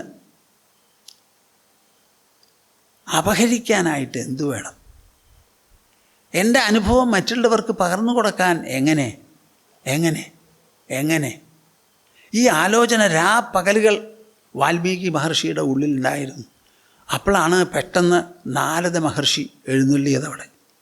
ഈ നാരദ മഹർഷി എങ്ങനെയാ? വലിയ വിദ്വാനാണ്, സർവ്വലോകങ്ങളിലും സ്വച്ഛന്തം സഞ്ചരിക്കുന്നവനാണ്. എവിടെ എന്തുണ്ടെങ്കിലും നേരിട്ട് കണ്ടറിയും, പറയേണ്ടവരോട് പറയും. എല്ലാം കൂട്ടിയിണക്കി പോകുന്ന വലിയ ഒരു മാധ്യമപ്രവർത്തകനാണ് അന്നത്തെ. അപ്പോൾ നാരദ മഹർഷി വന്നപ്പോൾ വളരെ സന്തോഷം തോന്നി. 2 തപസ്വികളുടെ സമാഗമം എപ്പോഴും വിശേഷപ്പെട്ടതാണ്, പ്രതീക്ഷിച്ചു വന്നതല്ല. നാരദ മഹർഷിയെ സ്വാഗതം, ഇരിക്കൂ. കുശലപ്രശ്നം ചെയ്തതിന് ശേഷം ചോദിച്ചു, മഹർഷിയെ, അങ്ങ് ഇടതടവില്ലാതെ ലോകത്തിലെ എല്ലായിടത്തും സഞ്ചരിക്കുന്നവനാണ്. എല്ലാ ദിക്കിലും നടക്കുന്ന കാര്യം അങ്ങേക്കറിയാം. എനിക്കൊരു ചോദ്യമുണ്ട് അങ്ങയുടെ മുൻപിൽ. എന്താണ് ചോദ്യം? ഈ ലോകത്തിൽ നല്ലവനായി ആരെങ്കിലുമുണ്ടോ? നല്ലവനായി ആരെങ്കിലുമുണ്ടോ? ഉണ്ടായിരുന്നു എന്ന് എന്നോട് പറയരുത്. ഉണ്ടോ എന്നാണ് എൻ്റെ ചോദ്യം. ഇപ്പം ജീവിച്ചിരിപ്പുണ്ടോ? ഉണ്ടെങ്കിൽ അങ്ങേക്ക് അറിയാമോ? അറിയുമെങ്കിൽ എന്നോട് പറഞ്ഞു തരുമോ? ഞാൻ ഉദ്ദേശിക്കുന്നത് ആരെങ്കിലും ഒരുവനല്ല. എൻ്റെ മനസ്സിൽ ചില കണക്കുകൂട്ടലുകളുണ്ട്, ഞാൻ പറയാം എന്ന് പറഞ്ഞ് ചോദിക്കുകയാണ്. എത്ര വിശേഷപ്പെട്ടതാണ്! ഇതാണ് രാമായണത്തിൻ്റെ തുടക്കം. കോന്വസ്മിൻ സാമ്പ്രതം ലോകേ ഗുണവാൻ കശ്ച വീര്യവാൻ ധർമ്മജ്ഞശ്ച കൃതജ്ഞശ്ച സത്യവാക്യോ ദൃഢവ്രതഃ ചാരിത്രേണ ച കോ യുക്തഃ സർവഭൂതേഷു കോ ഹിതഃ വിദ്വാൻ കഃ സമർത്ഥശ്ച കശ്ചൈക പ്രിയദർശനഃ. നിങ്ങൾ കേൾക്കുന്നുണ്ടോ കൂട്ടരെ? രാമൻ്റെ ജീവചരിത്രം എഴുതിയ ആ രാമായണം എന്ന് പറയുന്ന രചനയിലെ തുടക്കം ശ്ലോകങ്ങളാണ് പറയുന്നത്. ആത്മവാൻ കോജിത ക്രോധോ ദ്യുതിമാൻ കോനസൂയകഃ കസ്യ ബിഭ്യതി ദേവാംശ ജാതരോഷസ്യ സംയുഗേ. ഞാൻ ചോദിക്കുന്ന നല്ല മനുഷ്യൻ ഒരു ഊച്ചാളിയായാൽ പറ്റില്ല. നിർഭയനായിരിക്കണം അവൻ, സത്യസന്ധനാകണം, എല്ലാവർക്കും ആദരവുണ്ടാവണം. ആ പറഞ്ഞിട്ടുള്ള ഗുണങ്ങളൊന്ന് ആലോചിച്ച് നോക്കൂ. ഇത് മാത്രം മതി. ഇത് പുറപ്പെട്ടത് ആരുടെ ഉള്ളിൽ നിന്ന്? കാട്ടാളൻ, തട്ടിപ്പറിയൻ, കവർച്ചക്കാരൻ. അവൻ തപസ് ചെയ്ത് പരിവർത്തനം വന്നതിന് ശേഷം അവൻ്റെ ഉള്ളിൽ നിന്ന് പുറപ്പെടുന്ന മുത്തു പോലെയുള്ള ശാശ്വത മൂല്യങ്ങൾ അടങ്ങുന്ന സുന്ദര വാക്കുകളാണിത്. തപസ്വാധ്യായ നിരതം തപസ്വീ വാഗ്വിതാം വരം നാരദം പരിപപ്രച്ഛ വാൽമീകി മുനിപുങ്കവം. വാൽമീകി എന്ന് പറയുന്ന ആ മഹർഷി മുനിപുങ്കവനോട് ചോദിച്ച ചോദ്യമാണ്. ആ ചോദിച്ചത് ആരോടാ? തപസ്വാധ്യായ നിരതം. നാരദൻ എപ്പോഴും തപസ്സും സ്വാധ്യായവുമാണ്. അങ്ങനെ വിശേഷപ്പെട്ട ഒരാളോടാണ് ചോദിക്കുന്നത്. കോന്വസ്മിൻ സാമ്പ്രതം ലോകേ. ഈ സമയത്ത് ജീവിച്ചിരിക്കുന്ന ആരെങ്കിലും ഒരാളുണ്ടോയെന്നാണ് ചോദിക്കണേ. ഗുണവാനാകണം, വീര്യവാൻ, വീര്യവും പരാക്രമവും വേണം. ധർമ്മജ്ഞശ്ച, ധർമ്മം എന്താണെന്നറിയണം, അതിനനുസരിച്ച പ്രവൃത്തിയും വേണം. കൃതജ്ഞശ്ച, ആരെങ്കിലും ഉപകാരം ചെയ്താൽ ആ ഉപകാര സ്മരണയുണ്ടാവണം. സത്യവാക്യോ ദൃഢവ്രത, സത്യം പറയുന്നവനാകണം. നല്ല വ്രതം വേണം. ചാരിത്രേണ ച കോ വ്യക്ത, നല്ല ചാരിത്രം വേണം, അത് അത്യാവശ്യമാണ്. സർവഭൂതേഷു കോഹിത, വളരെ യുക്തിസഹമായി വേണം എന്തും ചോദിക്കാനും പറയാനും ചെയ്യാനും. എല്ലാവരും ഇഷ്ടപ്പെടുന്നവനാവണം. നല്ല അറിവ് വേണം. സമർത്ഥനായിരിക്കണം. എല്ലാവർക്കും അദ്ദേഹത്തിനെ കാണുന്നത് വലിയ സന്തോഷമാവണം. ആത്മവാൻ, ആത്മജ്ഞാനം വേണം. ക്രോധമുണ്ടാവരുത്. ഒരു വിധത്തിലുള്ള അസൂയയും മനസ്സിനെ തീണ്ടരുത്. ആ ആളുടെ പേര് പറയുമ്പോൾ ദേവന്മാർ പോലും കിട്ടുകിടാന്ന് വിറയ്ക്കണം. എങ്ങാനും യുദ്ധമുണ്ടായാൽ ഈ ആളുടെ മുൻപിൽ ഒരൊറ്റ ആൾ നിൽക്കാൻ പറ്റരുത്. ഇങ്ങനെയുള്ള ഒരാളുണ്ടോ എന്നാണ് ചോദിക്കുന്നത്. ഇതാണ് നമ്മുടെ സാഹിത്യത്തിൻ്റെ തുടക്കം. നിങ്ങൾ ആലോചിച്ച് നോക്കൂ. മനുഷ്യജീവിതത്തിൽ നന്മയുടെ പേരിൽ എല്ലാവരും അവലംബിക്കേണ്ടതും ഉൾക്കൊള്ളേണ്ടതും പ്രകടമാക്കേണ്ടതുമായ ഗുണമൂല്യ സമ്പത്തുകളാണ് ഇവിടെ പറഞ്ഞിരിക്കുന്നത്. അങ്ങനെ ഒരാളുണ്ടോ? ഞാൻ എപ്പോഴും പറയും, നമ്മുടെ ഭാരതഭൂമിയുണ്ടല്ലോ, ധർമ്മപ്രസുവാണ്. എക്കാലത്തും ഇവിടെ ധർമ്മിഷ്ഠരെ പ്രസവിച്ചിട്ടുണ്ട് ഈ പുണ്യഭൂമി. അതിന് ഒരു കുറവും വന്നിട്ടില്ല. ഇവിടെ ദാരിദ്ര്യമുണ്ടാവാം, കഷ്ടപ്പാടുണ്ടാവാം, വെള്ളപ്പൊക്കമുണ്ടാവാം, വരൾച്ചയുണ്ടാവാം, ഭൂമികുലുക്കമുണ്ടാവാം, പല വിധത്തിലുള്ള പ്രതികൂല സംഭവങ്ങളും ഇവിടെ നടക്കാം. അതൊക്കെ ഉണ്ടായാലും ഈ ഭാരതഭൂമിയിലുള്ള ജനതയുടെ നന്മയുണ്ടല്ലോ, ആ നന്മ നാമാവശേഷമാവുന്ന ഒരു കാലം ഇതേവരെ ഉണ്ടായിട്ടില്ല. നാരദൻ പറഞ്ഞു, ഒരാളുണ്ട്. ആരാത്? ദശരഥന് 4 കുട്ടികളുണ്ടായി, 3 ഭാര്യമാർ. ആ 4 കുട്ടികളിൽ മൂത്തവനാണ് രാമൻ. ആ രാമൻ വളർന്നു വരുന്നേ ഉള്ളൂ. ഇതുവരെ ഉണ്ടായ കാര്യങ്ങളിൽ എനിക്ക് അറിയുന്നത് ഞാൻ പറഞ്ഞു തരാം. ബാക്കിയുള്ളത് അങ്ങ് ധ്യാനിച്ച് കണ്ടുപിടിച്ചോളൂ. അയോധ്യ വളരെ ദൂരെയൊന്നുമല്ല. ആ കുട്ടി ഇനിയും വളർന്നു വരുമ്പോൾ ഓരോന്നും അങ്ങ് അന്വേഷിച്ച് കണ്ടുപിടിച്ചോളൂ. ഇതാണ് എനിക്ക് പറയാനുള്ളത്.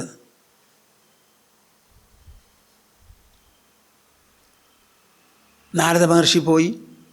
വാൽമീകി മഹർഷി അയോധ്യ ദശരഥൻ്റെ സീമന്തപുത്രനെക്കുറിച്ച് ആലോചനയായി ഒരിടത്തിരുന്ന് ധ്യാനിച്ചു നോക്കി. ധ്യാനിച്ചാൽ പല സംഗതികളും അറിയാം.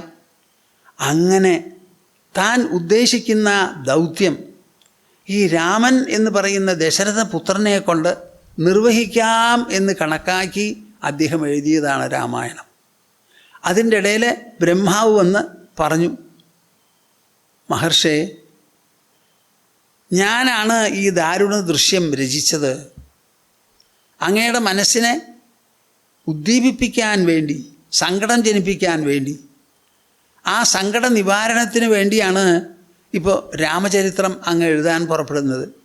ആ എഴുതിയിട്ടുള്ള ചരിത്രം ഭൂമിയും പർവ്വതവും ഉള്ളിടത്തോളം കാലം അത് പ്രചാരത്തിലുണ്ടാവും.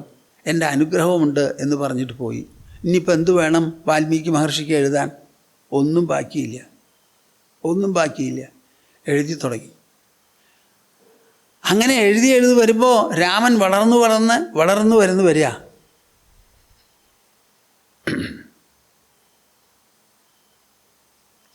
ദശരഥന് എല്ലാം കൂടി 4 കുട്ടികളാണ്. ആ 4 കുട്ടികളിൽ കൗസല്യയിൽ ജനിച്ചതാണ് രാമൻ. ഈ വാൽമീകി എന്ന് പറയുന്ന മഹർഷി കാവ്യം എഴുതിയതിൽ പല വിധത്തിലുള്ള സൂചനകളും കാണാം. ഒരു കാവ്യം എന്നുള്ള നിലയ്ക്ക് വളരെയധികം മനുഷ്യനെ കൊണ്ട് ചിന്തിപ്പിക്കുന്നതാണ്. കൗസല്യയിൽ ഒരു പെൺകുട്ടി ജനിച്ചു. ആ പെൺകുട്ടിയെ ദത്തു കൊടുത്തു. അതിനുശേഷം ഒരു പ്രസവവും ഒരു ഗർഭവും ആർക്കും ഉണ്ടായില്ല. 3 പേരുണ്ടായിരുന്നു. അങ്ങനെ 3 ഭാര്യമാരും ഒരു പുത്രനെയും തന്നില്ല എന്ന് കണ്ടപ്പോഴാണ് വിഷമിച്ചത്. വസിഷ്ഠനോട് ആലോചിച്ചൊരു അശ്വമേധയാഗം നടത്തി. അതിൻ്റെ പ്രസാദം എന്നുള്ള നിലയ്ക്ക് അതിൽ നിന്നെടുത്ത് കിട്ടിയ ഹവിസ്സും സാമാനങ്ങളും എല്ലാം കൂടിയിട്ട് 3 പത്നിമാർക്ക് കൊടുത്തു. കൊടുക്കുന്ന സമയത്ത് 3 പേർക്ക് കൊടുക്കണമല്ലോ. ഹവിസ് ഒരു പാത്രത്തിലുണ്ട്. കൗസല്യയുടെ അടുത്ത് ചെന്നപ്പോൾ അതിൻ്റെ പകുതി എടുത്ത് കൗസല്യയ്ക്ക് കൊടുത്തു. പിന്നെ ബാക്കി പകുതിയുണ്ട്.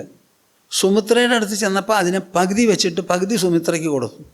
ഇനി മൂന്നാമത് കൊടുക്കാനുള്ളത് കൈകേയിക്കാണ്. അപ്പോൾ എത്രയുണ്ട് അവിടെ? 4/1. കൈകേയിക്ക് മുഴുവനും കൊടുക്കാൻ ഇഷ്ടപ്പെട്ടില്ല. അതിനെ ഒന്നും കൂടിയും പങ്കുവച്ചു. എന്നിട്ട് 8-1 ഭാഗം കൈകേയിക്ക് കൊടുത്തു. ബാക്കി വന്നതോ സുമിത്രയ്ക്കും കൊടുത്തു. എന്തേ കൗസല്യയ്ക്ക് കൊടുക്കാത്തെ? പകുതി കൊടുത്തിട്ടുണ്ട്. അതുമാത്രമല്ല, കൗസല്യ ഇരട്ട പ്രസവിക്കുന്നത് ദശരഥന് ഇഷ്ടമല്ല. എന്താ കാരണം? ഇരട്ട പ്രസവിച്ചാൽ ആരെയാ യുവരാജാഭിഷേകത്തിന് തയ്യാറാക്കുക? അപ്പോൾ കൗസല്യയ്ക്ക് ഇരട്ട പ്രസവിക്കാൻ പാടില്ല. പ്രസവിക്കുകയാണെങ്കിൽ സുമിത്ര ആയിക്കോട്ടെ. അപ്പോൾ ദശരഥൻ്റെ മനസ്സിൽ കൗസല്യയ്ക്ക് വേണം പുത്രൻ ജനിക്കാൻ. ആ പുത്രനാണ് തൻ്റെ പിൻഗാമിയെന്ന് അപ്പം തന്നെ ഉറപ്പിച്ചിരുന്നു. കൈകേയിക്ക് കൊടുക്കുമ്പോഴേക്കും പേടിയുണ്ട്. എന്താ പേടി? 2 ഭാര്യമാരിൽ കുട്ടിയുണ്ടായില്ല. എന്നിട്ടാണ് മൂന്നാമത്തെ ഭാര്യ വേണമെന്ന് തീരുമാനിച്ച് കേകയ രാജാവിൻ്റെ അടുത്ത് ചെന്നപ്പോൾ കേകയ രാജാവ് പറഞ്ഞു, ഞാൻ മകളെ കല്യാണം കഴിച്ച് തരണമെങ്കിൽ ഒരു കാര്യം ഉറപ്പ് വരണം. ഇപ്പോൾ ഭാര്യമാർക്ക് ഗർഭമില്ല. എൻ്റെ പെൺകുട്ടിയെ കല്യാണം കഴിച്ച് പോയതിന് ശേഷം അവർ ഗർഭം ധരിച്ചാലോ എന്താ ഉണ്ടാവുക? അതും ഇതും പറഞ്ഞിട്ട് കാര്യമില്ല. കൈകേയി ഗർഭം ധരിച്ച ആൺകുട്ടി പ്രസവിച്ചാൽ അവനെ രാജാവാക്കണം. അത് ഉറപ്പ് തന്നാലേ പെൺകുട്ടിയെ തരുള്ളൂ എന്ന് പറഞ്ഞു. സമ്മതിച്ചു. പക്ഷേ കൈകേയിലുണ്ടായ കുട്ടിയെ രാജാവാക്കാൻ ഇഷ്ടപ്പെട്ടില്ല. ആര്? ദശരഥൻ. നിങ്ങൾ കേൾക്കണുണ്ടോ? അപ്പോൾ അവിടെ ചെന്നപ്പോൾ പകുതി കൗസല്യയ്ക്ക്, പിന്നെയുള്ളതിൻ്റെ പകുതി സുമിത്രയ്ക്ക്. അത് ബാക്കിയുള്ളത് കൈകേയിക്ക് കൊടുക്കില്ലേ വേണ്ടൂ. മനസ്സ് സമ്മതിച്ചില്ല, കൊടുക്കില്ല. അതും പങ്കുവച്ചു. പിന്നെ കൊടുത്തതോ സുമിത്രയ്ക്കാണ്. അപ്പോൾ സുമിത്രയ്ക്കാണ് 2 കുട്ടികളുണ്ടായത്. ഇങ്ങനെ ആ വാൽമീകി മഹർഷിയുടെ കാവ്യത്തിൽ എവിടെ നോക്കിയാലും കാണാം.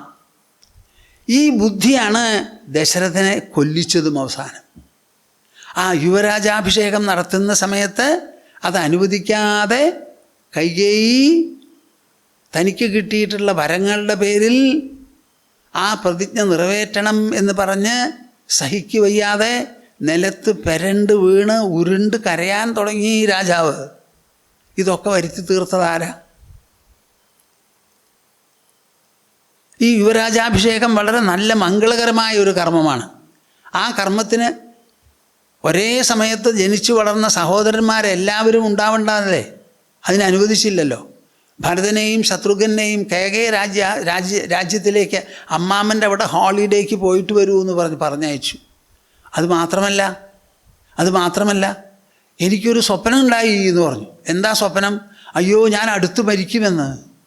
അതുകൊണ്ട് ഇപ്പം തന്നെ നടത്തണം രാമൻ്റെ അഭിഷേകം. എന്താ നിങ്ങളിതിലൊക്കെ കാണുന്നത്? ആലോചിച്ച് നോക്കൂ. മൂല്യങ്ങളാണ് മഹർഷി ഉപദേശിക്കുന്നത് അദ്ദേഹത്തിൻ്റെ കൃതിയിലൂടെ. ഈ ഭരതൻ അവിടെ ഉണ്ടായിരുന്നെങ്കിൽ കൈകേയിക്ക് തോന്നിവാസം കാണിക്കാൻ പറ്റുമോ? ആ ഭരതൻ്റെ സാന്നിധ്യമാണ് ദശരഥന് ഇഷ്ടപ്പെടാത്തത്. 4 സഹോദരന്മാർ കണ്ണിൻ്റെ കൃഷ്ണമണികൾ പോലെ ഒരുമിച്ച് ജീവിക്കുന്നവരിൽ 2 ആളെ അകറ്റി നിർത്തിയ യുവരാജാഭിഷേകം നടത്താൻ എങ്ങനെ ഈ ദശരഥൻ തീരുമാനിച്ചു എന്ന് ഞാൻ ഇന്നും അദ്ദേഹത്തിനോട് ചോദിക്കുന്നുണ്ട്. ആലോചിച്ച് നോക്കൂ. നമ്മളുടെ ദുർഗതികളൊക്കെ നമ്മൾ തന്നെ വരുത്തി വയ്ക്കുന്നതാണ്. നമ്മുടെ മനസ്സ് വരുത്തി വയ്ക്കുന്നതാണ്. ആലോചിച്ചോളൂ. ജീവിതത്തെ വിലയിരുത്തിക്കോളൂ.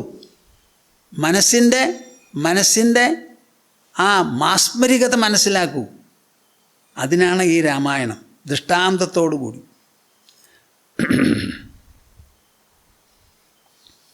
നേരായില്ലോ, ഒന്ന് നിർത്തുക.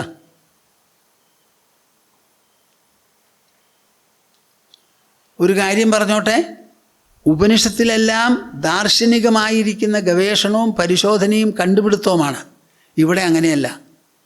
നമ്മുടെ കണ്ണിൻ്റെ മുൻപിൽ മുൻകാലത്ത് നടന്ന ചരിത്ര സംഭവങ്ങളെ അതിൻ്റെ പിന്നിലും മുൻപിലും ഇടതും വലതും പുറത്തും അകത്തുമുള്ള ചിന്താഗതികളെയും സംഭവങ്ങളെയും എല്ലാം പറഞ്ഞ് മനസ്സിലാക്കിക്കൊണ്ട് അവതരിപ്പിച്ച് നമ്മുടെ മനസ്സിനെ അനുക്ഷണം ഉദ്ബുദ്ധമാക്കുന്ന ഒരു രചനയാണത്. അതിൽ പ്രധാനപ്പെട്ട വിഷയം ധർമ്മം, അർത്ഥം, കാമം, മോക്ഷം എന്ന് പറയുന്ന 4 പുരുഷാർത്ഥങ്ങളുണ്ട്. ആ പുരുഷാർത്ഥങ്ങൾ വെളിപ്പെടുത്തിക്കൊണ്ടാണ് ഇതിഹാസത്തിൻ്റെ രചന. അത് മനസ്സിലാവാൻ വേണ്ടി അതിൽ വ്യക്തികളുണ്ട്, സംഭവങ്ങളുണ്ട്, സ്ഥലങ്ങളുണ്ട്, സമയമുണ്ട്. ഈ 4 തൂണിലാണ് ഈ ഇതിഹാസം നിൽക്കുന്നത്. എവിടെ നടന്നു, എപ്പോൾ നടന്നു, ആര് നടത്തി, ഈ വർത്തമാനങ്ങളൊക്കെ പറഞ്ഞുകൊണ്ട്. അപ്പോൾ കാര്യകാരണങ്ങളെ ഉദ്ബോധിപ്പിച്ചുകൊണ്ട് മനസ്സിൻ്റെ ഗതിയെയും ബുദ്ധിയുടെ വിചാര സ്വഭാവത്തെയും എല്ലാം വ്യക്തമാക്കി തരുന്ന ഒരു വിശേഷപ്പെട്ട കൃതിയാണ് ഈ രാമായണം. ഉപനിഷത്തുകളിൽ അത് കാണില്ല. അങ്ങനെ രാമൻ ഒരാളെ വാൽമീകി സംഭാവന ചെയ്യുകയാണ്. രാമന് മുമ്പ് ചില രാജകുമാരന്മാരെങ്കിലും അതുപോലെ ഉണ്ടായി കാണും ഇക്ഷ്വാകു വംശത്തിൽ. അവരെപ്പറ്റി ഒന്നും നമുക്കറിയില്ല. വാൽമീകി എഴുതി വച്ച് രൂപം നൽകി വിവരിച്ച ആ രാമനെക്കുറിച്ചേ നമുക്കറിയുള്ളൂ. അപ്പോൾ അവിടെ രാമനോ ശോഭിക്കുന്നത് അത് വാൽമീകി മഹർഷിയുടെ ഇംഗിതമോ എന്ന് നിങ്ങൾ നല്ല പോലെ ആലോചിച്ച് മറുപടി പറയണം. ഇതിഹാസ തൂലികയുണ്ടല്ലോ, ഇതിഹാസകാരൻ്റെ തൂലിക. ആ തൂലികയുടെ വൈഭവമാണ് രാമചന്ദ്ര മഹാപ്രഭു ഭാരതത്തിൽ. അതെന്നോ നടന്നത്. അടുത്ത കാലത്ത് എന്തുണ്ടായി? ഇപ്പോൾ ഈ കൊല്ലം തന്നെ എന്തുണ്ടായി? അതിനുവേണ്ടി തെരഞ്ഞെടുത്തൊരു സർക്കാർ, പ്രധാനമന്ത്രി ശ്രീരാമന് വേണ്ടി ഒരു പൂർണ്ണ മന്ദിരം പണിയാൻ വേണ്ടി തറക്കല്ലിട്ടു എന്നുള്ളതാണ് വാസ്തവം. വാൽമീകി എഴുതിയത് ത്രേതായുഗത്തിൽ. എത്ര വർഷങ്ങൾ കഴിഞ്ഞു, സഹസ്രാബ്ദങ്ങൾ. ഇന്നും അതേ രാമൻ നിലനിൽക്കുന്നു മനുഷ്യഹൃദയങ്ങളിൽ. എത്ര പേരാണ് ആ ക്ഷേത്രം കെട്ടാൻ സംഭാവന നൽകുന്നത്? എന്നോട് പറയൂ നിങ്ങൾ. ശ്രീരാമൻ ഒരു ചരിത്ര വസ്തുതയല്ലേ? അദ്ദേഹം ചിരഞ്ജീവിയല്ലേ? നിത്യസ്മരണീയനല്ലേ? മനുഷ്യരുടെ ഹൃദയത്തിൽ ബലാൽ അധിവസിക്കുന്നവനല്ലേ ഈ രാമചന്ദ്ര മഹാപ്രഭു എന്ന് പറയുന്ന ആ വിശേഷപ്പെട്ട മഹാത്മൻ? ആലോചിച്ച് നോക്കൂ. ഇതൊക്കെയാണ് എനിക്ക് ഈ രാമായണത്തിനെ പറ്റി ചിന്തിക്കുമ്പോൾ മനസ്സിൽ വരുന്നത്. ശരി, ആ രാമനോട് വസിഷ്ഠ മഹർഷി അയോധ്യ രാജധാനിയിൽ ദർബാർ ഹാളിൽ വെച്ച് 18 ദിവസം കാലത്ത് മുതൽ വൈകുന്നേരം വരെ ഉപദേശിച്ച ആ ഉപദേശവാക്യങ്ങളുണ്ടല്ലോ, ആ വാക്യങ്ങളിൽ ഒരു ശ്ലോകമാണ് ഞാൻ ഈ അവസാനത്തിൽ സാധാരണ പറഞ്ഞു പോരാറുള്ളത്.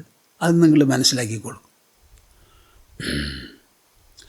സംവേദ്യവർജിതമനുത്തമമേകമാദ്യം സംവിത്പദം വികലനം കലയൻ മഹാത്മൻ ഹൃദ്യേവ തിഷ്ഠ കലനാരഹിതക്രിയാം തു കുർവൻ അകർത്തൃപദമേത്യ ശമോദിതശ്രീ. കുർവൻ അകർത്തൃപദമേത്യ ശമോദിതശ്രീ.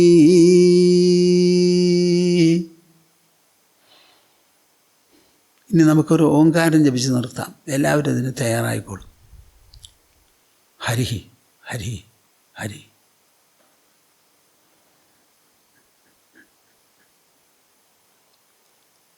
ഓ